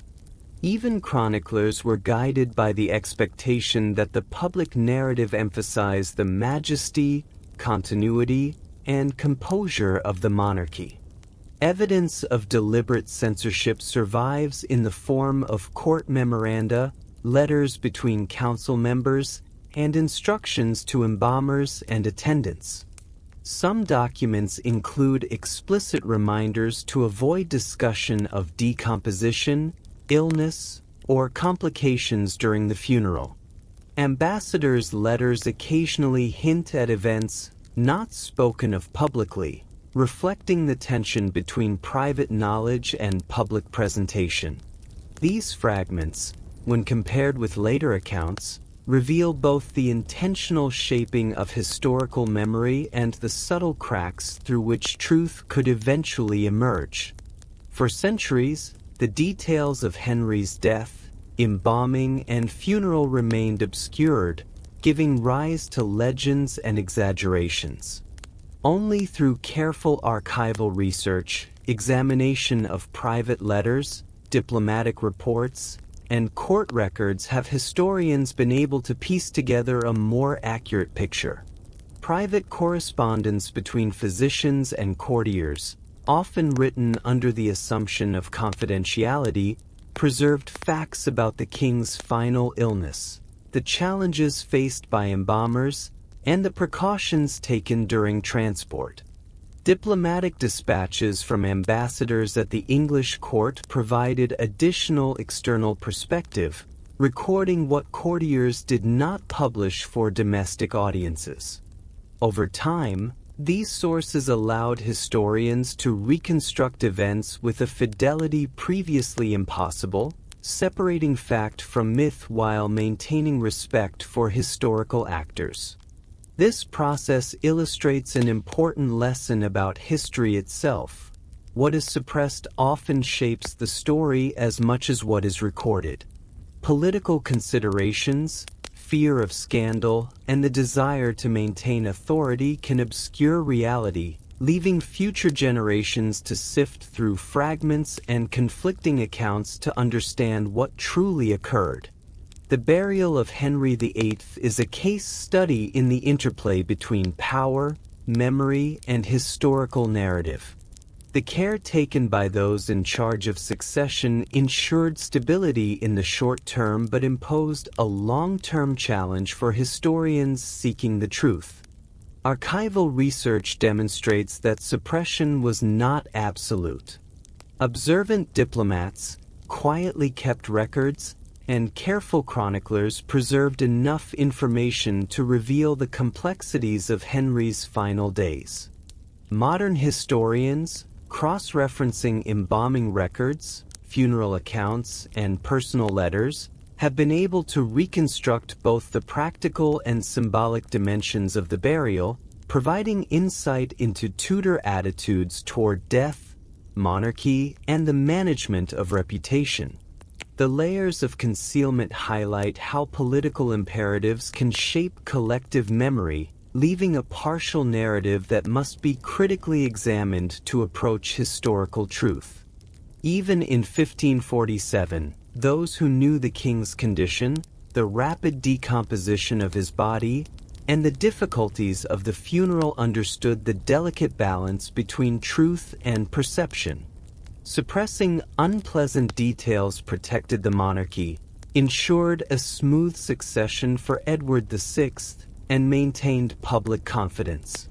But the quiet persistence of private documentation meant that over centuries, these hidden truths could resurface, allowing scholars to examine the human, medical, and political realities behind the legend of Henry VIII. Reflecting on this, we see that history is as much about what is withheld as what is displayed.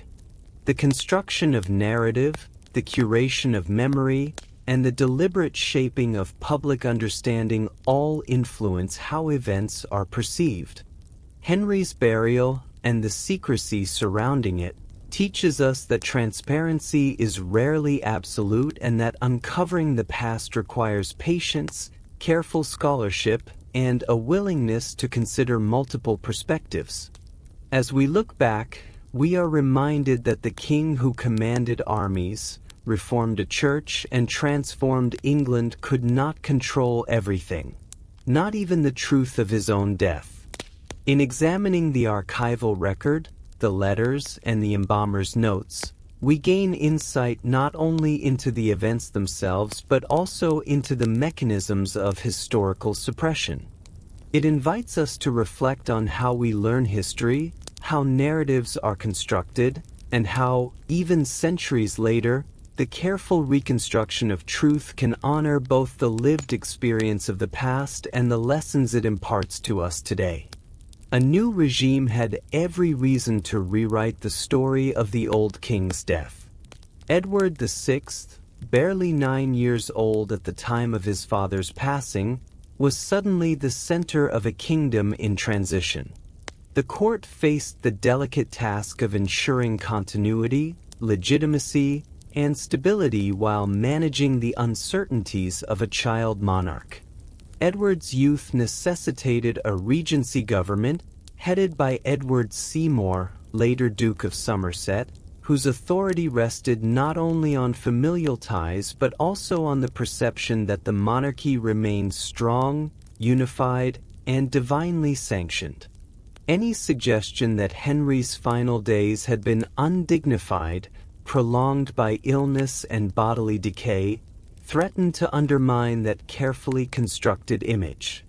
The politics of death, in this case, were inseparable from the politics of succession. The court understood that the narrative surrounding Henry's demise would influence perceptions of Edward's legitimacy. A smooth transition required portraying the late king as resolute to the end, commanding authority even in decline. Reports of rapid decomposition, medical complications, or signs of weakness risked raising questions. Could a king fail publicly without eroding the sanctity of monarchy? Could a child truly inherit the crown of a man whose power seemed absolute? By suppressing these details, the Regency sought to maintain not only Edward's claim but also the ideological foundation of Tudor authority, that the king was anointed by God, strong, and unassailable. Edward Seymour and his council acted swiftly to manage perception. Somerset's regency relied on the cooperation of ministers, courtiers, and provincial authorities to reinforce an image of continuity. Letters and council records reveal careful instruction. Nothing untoward should be reported about the king's death, funeral, or the state of his body. Chroniclers were encouraged to emphasize ritual, majesty, and piety rather than illness or decay.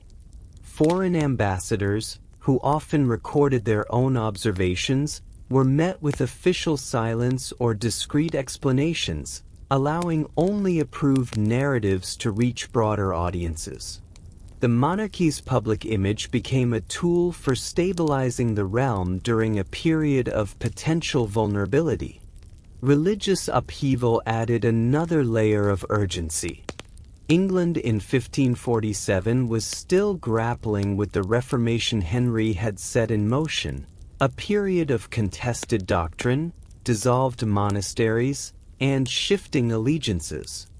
Any hint of disorder, scandal, or weakness at the top of government could embolden factions opposed to the Protestant reforms, or even ignite rumors of divine disfavor. By sanitizing the account of Henry's death, the Regency minimized the risk of unrest and reinforced the perception that the anointed king, even in passing, remained sovereign and unchallenged. The mythology of the strong, untouchable king served both practical and symbolic purposes. Henry's image, carefully curated posthumously, projected strength and continuity. The narrative emphasized ritual, control, and divine sanction rather than the messy realities of human frailty. In doing so, the court demonstrated a broader principle of power, that authority often depends not only on actual control but also on perception. The ability to maintain an image of decisiveness, even in chaos, can stabilize regimes, guide succession, and shape collective memory. The sanitized death of Henry VIII became a deliberate instrument of political strategy, a story designed to reassure, impress, and dominate perception across the kingdom. This construction of narrative extended beyond immediate politics. It created a legacy in which Henry's failures and vulnerabilities were minimized, leaving future generations with a partial, curated version of events. Only through careful archival research, cross-referencing letters, ambassadorial reports, and later historians' investigations have the hidden truths of his illness, bodily decline, and the challenges of his funeral emerged. The contrast between the public story and the private reality illuminates the mechanisms by which power sustains itself: control over information, suppression of inconvenient truths, and the shaping of collective memory to reinforce authority. Even within the Regency, those closest to the king understood the delicate balance between honesty and statecraft. Physicians, embalmers, and attendants who witnessed Henry's final days were instructed to observe discretion. Courtiers navigating these instructions were reminded that missteps could destabilize political structures or challenge the legitimacy of the young king. In this context, secrecy was not merely about embarrassment or fear. It was a deliberate exercise in consolidating authority, demonstrating the interconnectedness of personal mortality and public power. Henry's death, carefully managed and partially hidden, illustrates the broader principle that political stability often requires control of narrative. The story of the king's passing, stripped of its messy reality, served the interests of Edward VI, his regency, and the Tudor state. It reinforced the sanctity of the monarchy, maintained public confidence, and ensured that the succession remained uncontested during a period of potential vulnerability. At the same time, it reminds historians and readers alike that what is omitted or concealed can be as revealing as what is preserved in official records. How do nations construct the stories they tell about their leaders? In the case of Henry VIII, the answer lies in the delicate interplay between mortality, authority, and perception. By choosing which aspects of his death to reveal and which to suppress, the Regency shaped not only immediate politics but also the historical memory of one of England's most consequential monarchs, demonstrating that power is as much about controlling stories as commanding armies or governing law. History is not what we wish happened. It's what we can verify actually did.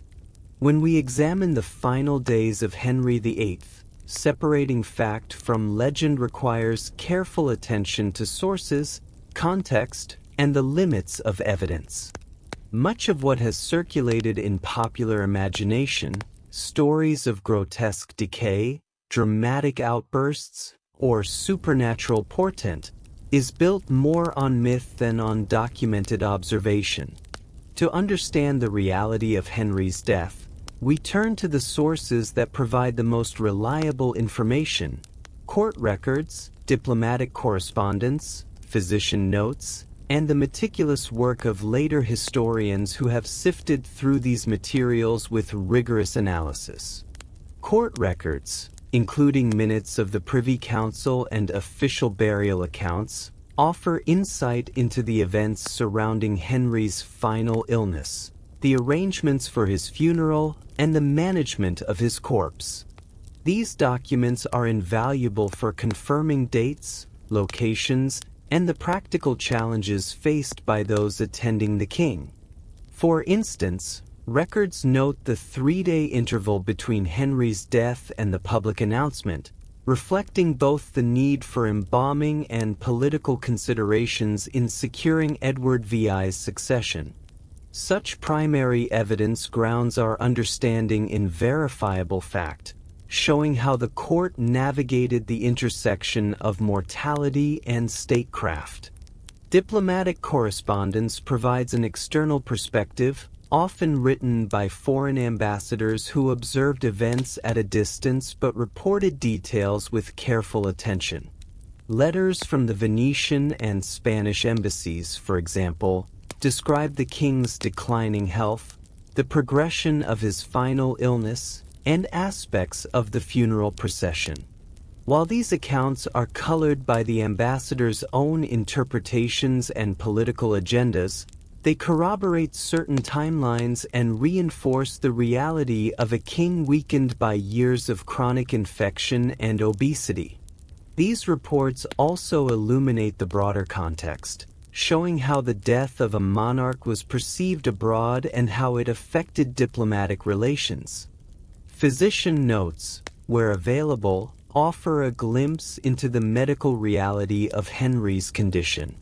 Though 16th-century medicine lacked our modern understanding of infection, sepsis, and organ failure, careful documentation allows historians to reconstruct the probable course of his illness. Chronic leg ulcers, likely osteomyelitis, persistent obesity, and systemic infection are cited consistently. Scholars have used these records, alongside knowledge of pathology, to suggest that complications such as sepsis, cardiovascular strain, and organ decline contributed to the prolonged deterioration of his health. While precise diagnoses remain uncertain, the combination of contemporary observation and modern medical interpretation provides a probable and credible picture. Later historians have painstakingly pieced together these sources, separating myth from evidence. Works by scholars such as David Loades, Alison Weir, and John Guy emphasize the importance of corroboration. A single anecdote, unless supported by multiple independent sources, cannot be treated as fact. Myths such as the coffin bursting in full view of the public or animals interacting grotesquely with the corpse emerge primarily in later retellings and sensationalized histories. Contemporary documents describe swelling of the body and minor coffin damage, but not the more lurid imagery. Understanding this distinction allows us to appreciate the human and political realities of Henry's death without succumbing to exaggeration. Scholarly consensus, where it exists, confirms several key points. Henry VIII suffered from chronic illness and obesity. His final years were marked by declining mobility, chronic pain, and likely neurological and psychological effects of prolonged illness. His death occurred on January 28, 1547, and his body required careful embalming and a controlled funeral procession to preserve royal dignity. Beyond these verifiable facts, many of the stories that have captivated popular imagination remain either probable but unconfirmed or wholly legendary.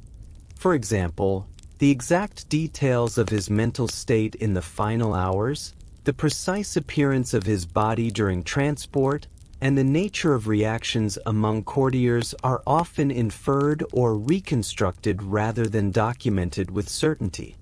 Understanding how historians know what they know also requires acknowledging the limitations of evidence. Records may be incomplete, biased, or lost. Chroniclers sometimes emphasized moral or symbolic lessons over factual accuracy, and private accounts, while revealing, are shaped by the perceptions and agendas of those who wrote them.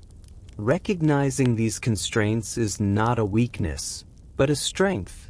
It allows us to approach history with humility, valuing what can be verified while acknowledging the gaps. By focusing on the combination of primary sources and careful scholarly interpretation, we can construct a historically credible narrative of Henry's final illness and death. We see the human reality, a king debilitated by chronic disease, cared for by attendants and physicians, prepared for burial with careful attention to ceremony, and surrounded by a court managing both political and practical challenges. We also see the construction of legend, as later generations sought to dramatize events or moralize the king's decline. Does knowing the difference between fact and legend change how you see this story? In separating evidence from embellishment, we gain a clearer understanding of Henry VIII as both a historical figure and a human being, complex, vulnerable, and mortal, while also learning a profound lesson about the way history itself is shaped by what is recorded, what is suppressed, and how careful scholarship allows the past to speak with measured authority. Modern medicine helps us understand what medieval physicians could only describe in their notebooks. Henry VIII's final years were not simply the result of age or indulgence. They were shaped by the persistent, debilitating effects of chronic infection and systemic inflammation.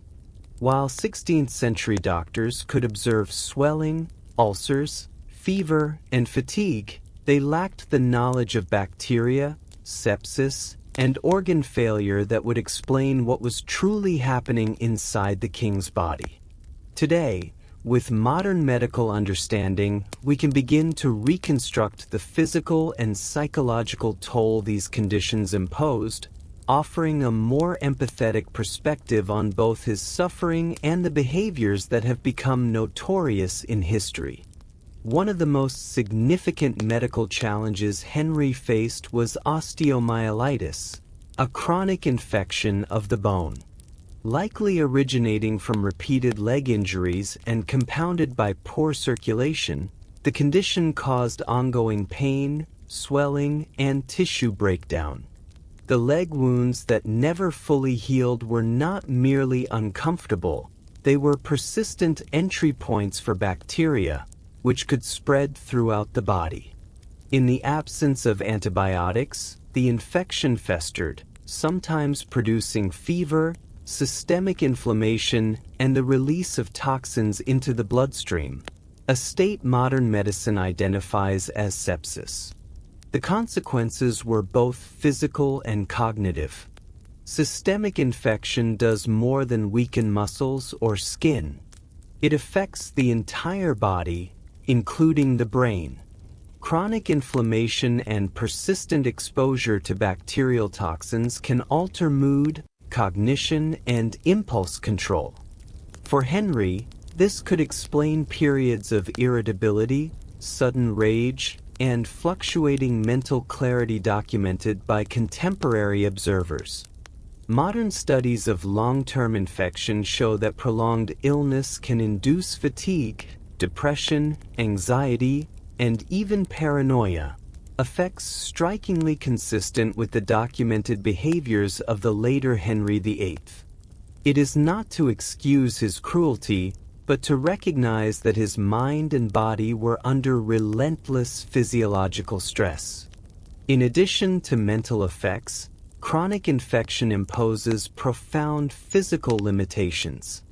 Circulatory strain, swelling in the legs, and repeated abscesses would have made walking or standing painful, reducing mobility and contributing to weight gain as activity decreased.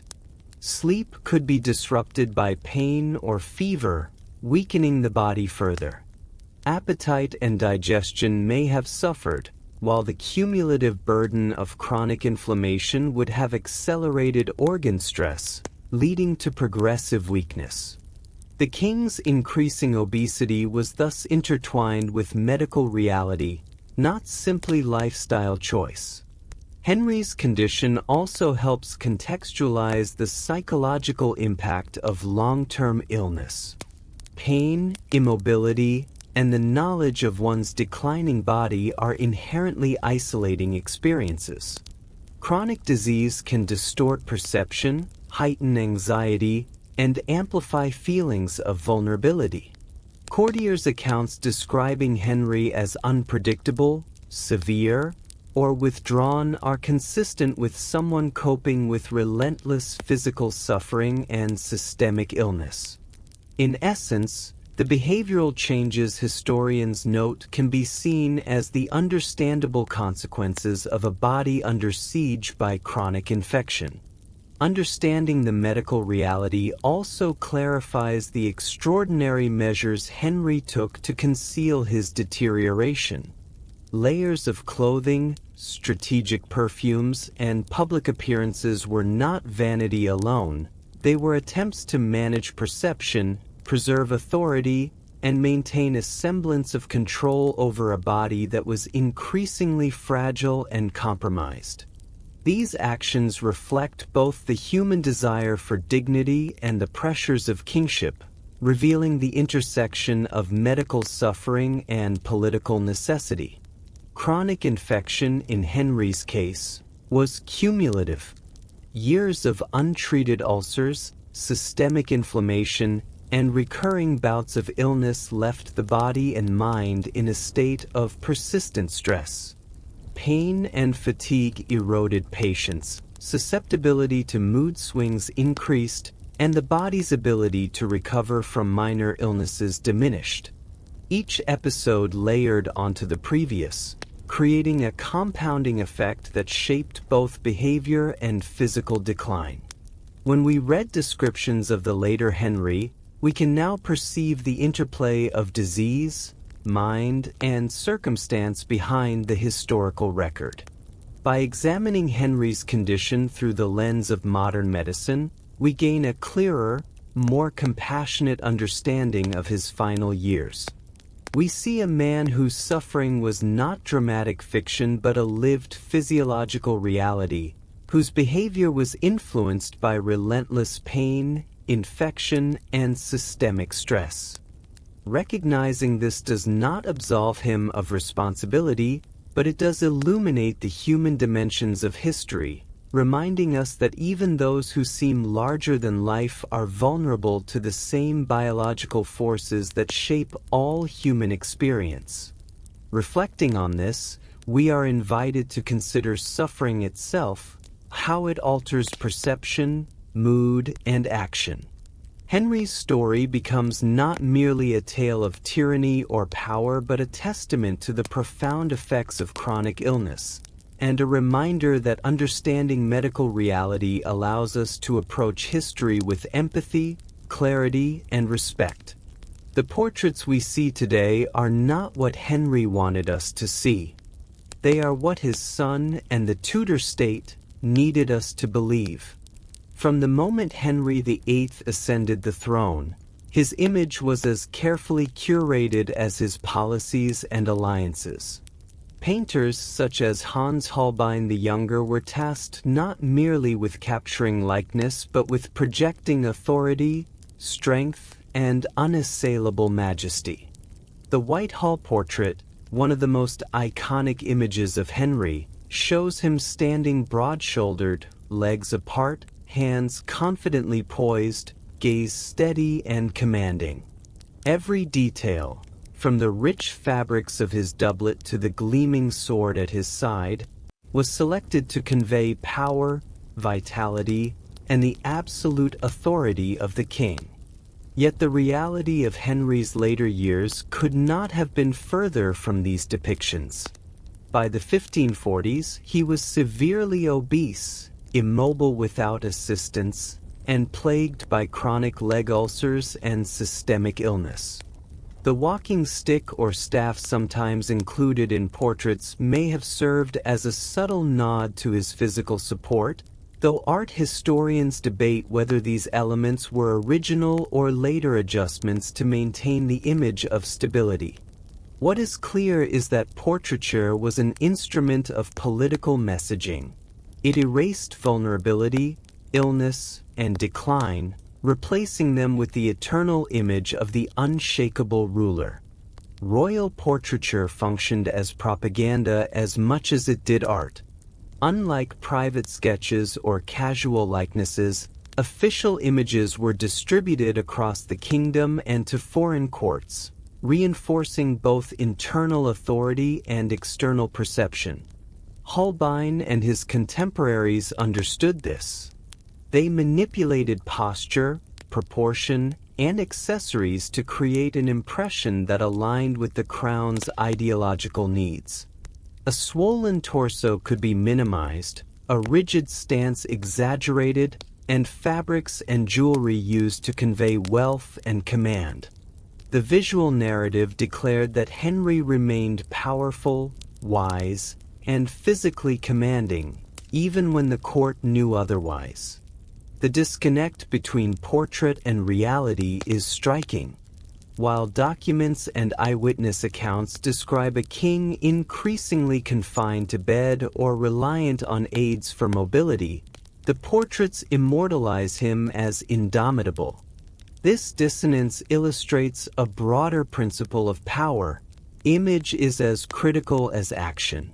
By controlling how he was seen, Henry, through his court and artists, ensured that authority and respect were maintained, that subjects and diplomats alike perceived strength where it might have been absent, and that succession would proceed under the impression of continuity and control.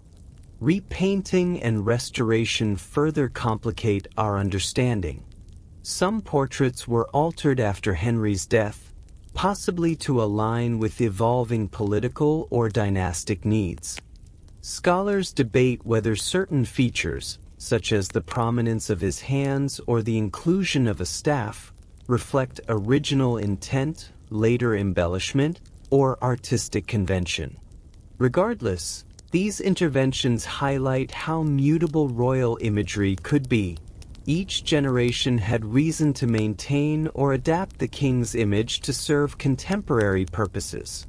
What endures is the symbolic power of the portrait, an image that conveys authority beyond the temporal limitations of a human body. Even the most famous images, then, are not straightforward evidence of physical reality. They are constructed, performative, and designed to maintain the myth of the strong king. Holbein's work and similar commissions reveal the conscious manipulation of appearance, intended to communicate dominance, resolve, and eternal vitality. The physical challenges Henry faced, the chronic illness, the weight, the pain, all are absent from these portrayals.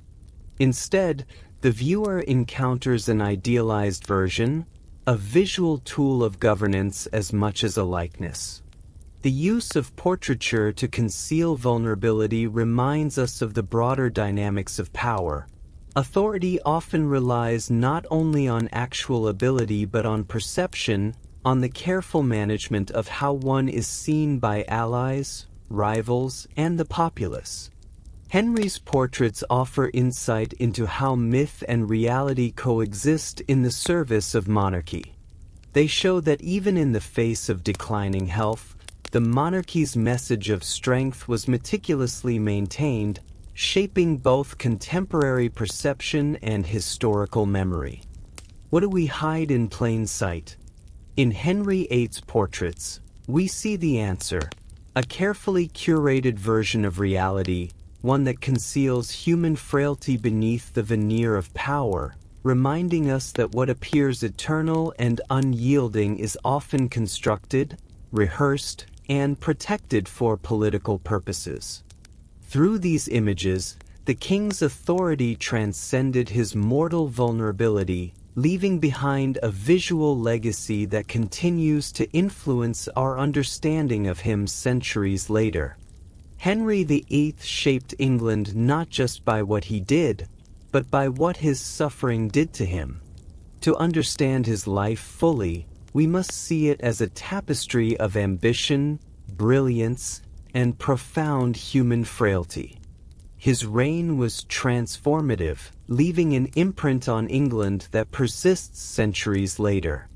The break with Rome, initiated not only by personal desire but also by political calculation, created the Church of England and redefined the relationship between king and clergy. This act alone altered the spiritual, legal, and political foundations of the nation, cementing royal supremacy and giving the crown unprecedented authority over both conscience and governance. Alongside these seismic institutional changes, Henry's personal life shaped the course of history in ways that were intimate and public at once. His 6 marriages, often intertwined with political maneuvering, were also deeply human stories of love, ambition, disappointment, and tragedy. Catherine of Aragon's removal to secure a male heir, and Boleyn's dramatic execution, Jane Seymour's brief marriage and untimely death, and of Clevy's annulment, Catherine Howard's youthful missteps, and Catherine Parr's careful survival all illustrate the personal stakes and political consequences of royal marriage. Each union carried weight not only for the individuals involved but for the broader kingdom, influencing alliances, succession, and social perception. The fates of these women were intertwined with Henry's health, temperament, and the mounting pressures of rule, underscoring how private suffering can ripple outward to shape public history. Religious upheaval further magnified the consequences of Henry's reign. The dissolution of the monasteries, the redistribution of wealth and land, and the enforcement of Protestant reforms left deep marks on society. Entire communities adjusted to new religious orders, and traditional practices were disrupted. These reforms were often enforced with severity, reflecting both the king's determination and the influence of his advisors. While Henry initiated changes for reasons both personal and political, the long-term consequences of these reforms shaped England's spiritual and cultural landscape for generations. Henry's illness amplified these effects. Chronic pain, systemic infection, and the resulting mood changes did not occur in isolation. They influenced policy decisions, court life, and governance. Decisions that may have once been tempered by deliberation could become abrupt or severe under the influence of illness and exhaustion. Executions, confiscations, and purges of political rivals cannot be excused, but they can be contextualized within a framework of human vulnerability and suffering. The king's health shaped not only his behavior but also the experiences of those around him, and by extension, the trajectory of the nation. The transition to Edward VI was a pivotal moment, reflecting both the preparation for continuity and the fragility of power. The Regency government, led by Edward Seymour, had to navigate the uncertainty of a child monarch while maintaining stability and authority. Henry's death marked a moment of vulnerability for the crown, a test of institutional resilience, and a reflection on how the personal and political intertwine. The young king inherited not only a kingdom but also the consequences of his father's health, decisions, and the social and religious transformations of decades. Looking back, it is clear that Henry's life and death cannot be separated from one another. His achievements, the English Reformation, centralized royal authority, and the shaping of national identity, are inseparable from the human experience that accompanied them: ambition, suffering, desire, and mortality. The tragedies, the fear, and the personal limitations of his final years illuminate the broader sweep of his reign. In this light, death is not an ending but a lens through which we can understand the full arc of a life marked by extraordinary power, profound human frailty, and the inescapable consequences of both. Henry's story also invites reflection on contingency. How might England have been different had he lived in full health, free from chronic illness and infection? How did personal suffering interact with the responsibilities of rulership? These questions do not yield definitive answers, but they remind us that history is shaped by the interplay of human limitation and institutional authority. What do we learn from a life lived in power but ended in pain? Henry VIII's reign demonstrates the complexity of leadership, the consequences of human vulnerability on public life, and the ways in which personal suffering can reverberate across generations. His story is at once a cautionary tale, a study of human resilience, and a testament to the enduring influence of one individual's life on the course of a nation. In examining both his achievements and his suffering, we gain a deeper, more empathetic understanding of the man and the enduring legacy he left behind. Henry VIII's death teaches us something about all of us. Beyond the intrigue, the legends, and the dramatic anecdotes that have long colored his story, there lies a profoundly human tale of power, vulnerability, and the inevitability of mortality. His final years were shaped not just by politics or ambition, but by the relentless physical and psychological toll of chronic illness.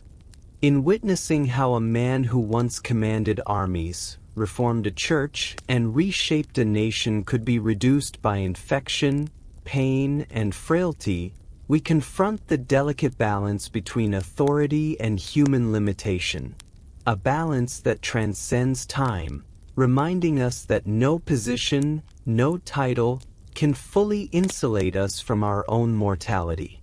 This story matters because it reveals the intricate interplay between public image and private reality. The portraits, the curated accounts of court life, and the suppression of the more uncomfortable truths all show how power depends on perception as much as action. Henry's body, his illness, and his suffering were hidden to preserve the image of the eternal, commanding king, but the reality behind the veil was very different.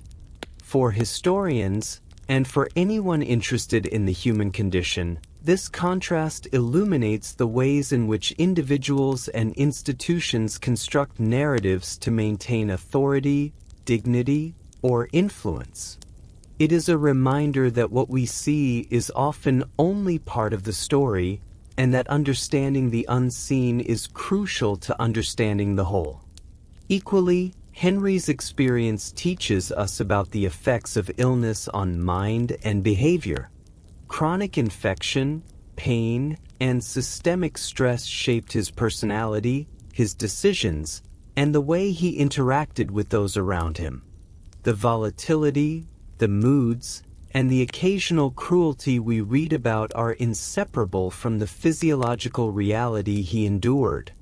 Recognizing this does not absolve him of responsibility, but it allows us to view history with nuance and empathy. Human behavior is rarely the result of singular causes. It emerges from the intersection of circumstance, biology, and choice. Henry's story exemplifies this complexity in a way that is both intimate and historically consequential. There is also a broader lesson about the construction of history itself. What we know about Henry's death emerged gradually, pieced together from court records, letters, ambassadorial reports, and later scholarly research. For centuries, myths and legends filled the gaps left by suppressed information. Understanding how historians differentiate between fact and conjecture reminds us that history is an active process of inquiry, interpretation, and careful analysis. It is not simply a repository of stories, but a method for uncovering truth, acknowledging uncertainty, and appreciating the layers of human experience. In examining Henry's final illness and death, we learn both about the man and about the discipline that seeks to understand him. There is a quiet universality in this story. Even the most powerful among us are vulnerable to the limitations of the body and the mind. Pain, illness, and mortality shape behavior in ways both visible and hidden. They influence decisions, relationships, and legacy. In Henry VIII, we see a magnified reflection of human experience, the ways suffering alters perception, the desire to preserve dignity, and the tension between inner reality and outward projection. His life and death invite us to reflect on our own responses to vulnerability and on the ways society manages, or conceals, the frailties of those it elevates. Finally, this story reminds us why we are drawn to history at all.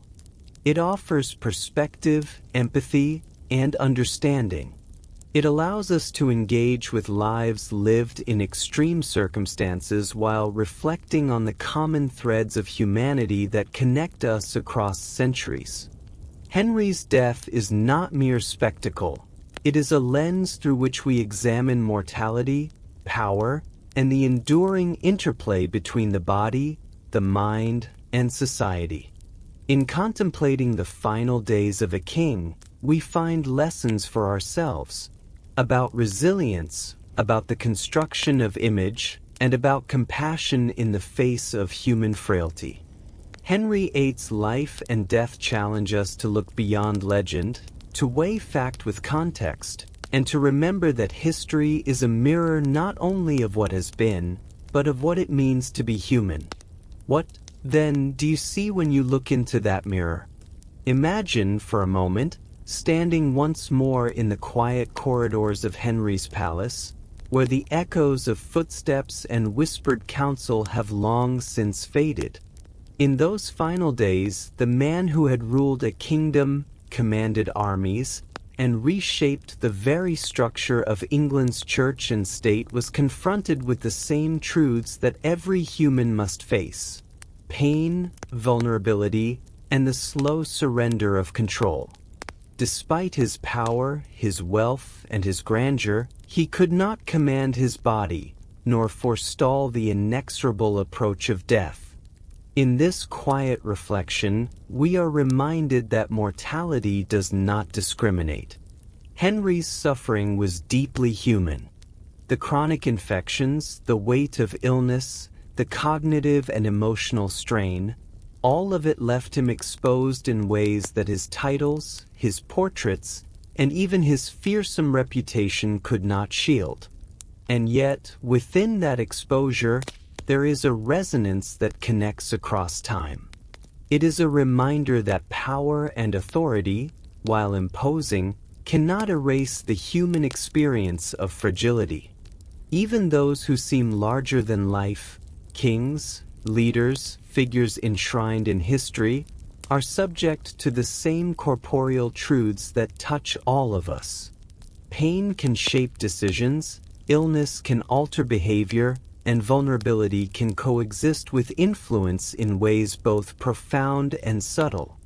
As we reflect on Henry's story, we also see the delicate tension between image and reality. Portraits, public accounts, and carefully curated histories presented a king of invincible presence, a ruler unbroken and eternal. The truth, however, reveals a more complex picture. A man navigating the constraints of his body, grappling with suffering, and seeking to maintain dignity in private as much as he did in public. This contrast teaches us about the power of narrative, the ways societies construct memory, and the importance of empathy in reading history. It is not simply the story of a monarch, it is a story of human resilience and adaptation, of attempts to preserve identity and authority in the face of forces beyond control. There is also something tender in considering Henry's final days.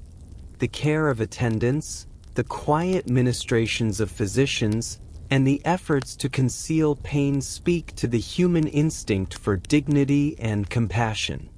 Even in decline, he remained a figure around whom others oriented themselves, a reminder that human connection endures even when strength fades.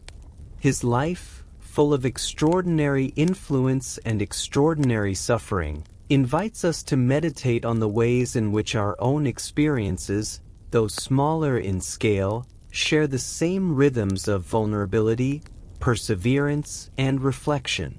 Perhaps the most lasting lesson lies in this gentle awareness that history is not just about kings and battles, about crowns and ceremonies.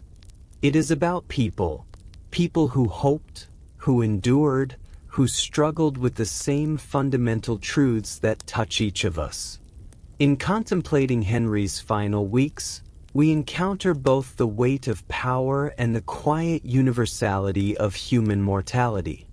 We are reminded that compassion, understanding, and reflection are not only ways to interpret history, but ways to inhabit our own lives with awareness and kindness. So, as you settle into the quiet of the evening, consider the story of Henry VIII not as a tale of horror or scandal, but as a mirror of human experience, of frailty met with courage, of authority tempered by vulnerability, and of the enduring dignity that can emerge even in life's most challenging moments. Thank you for spending this time with this history. If this story moved you, I'd love to know what you're taking away from it.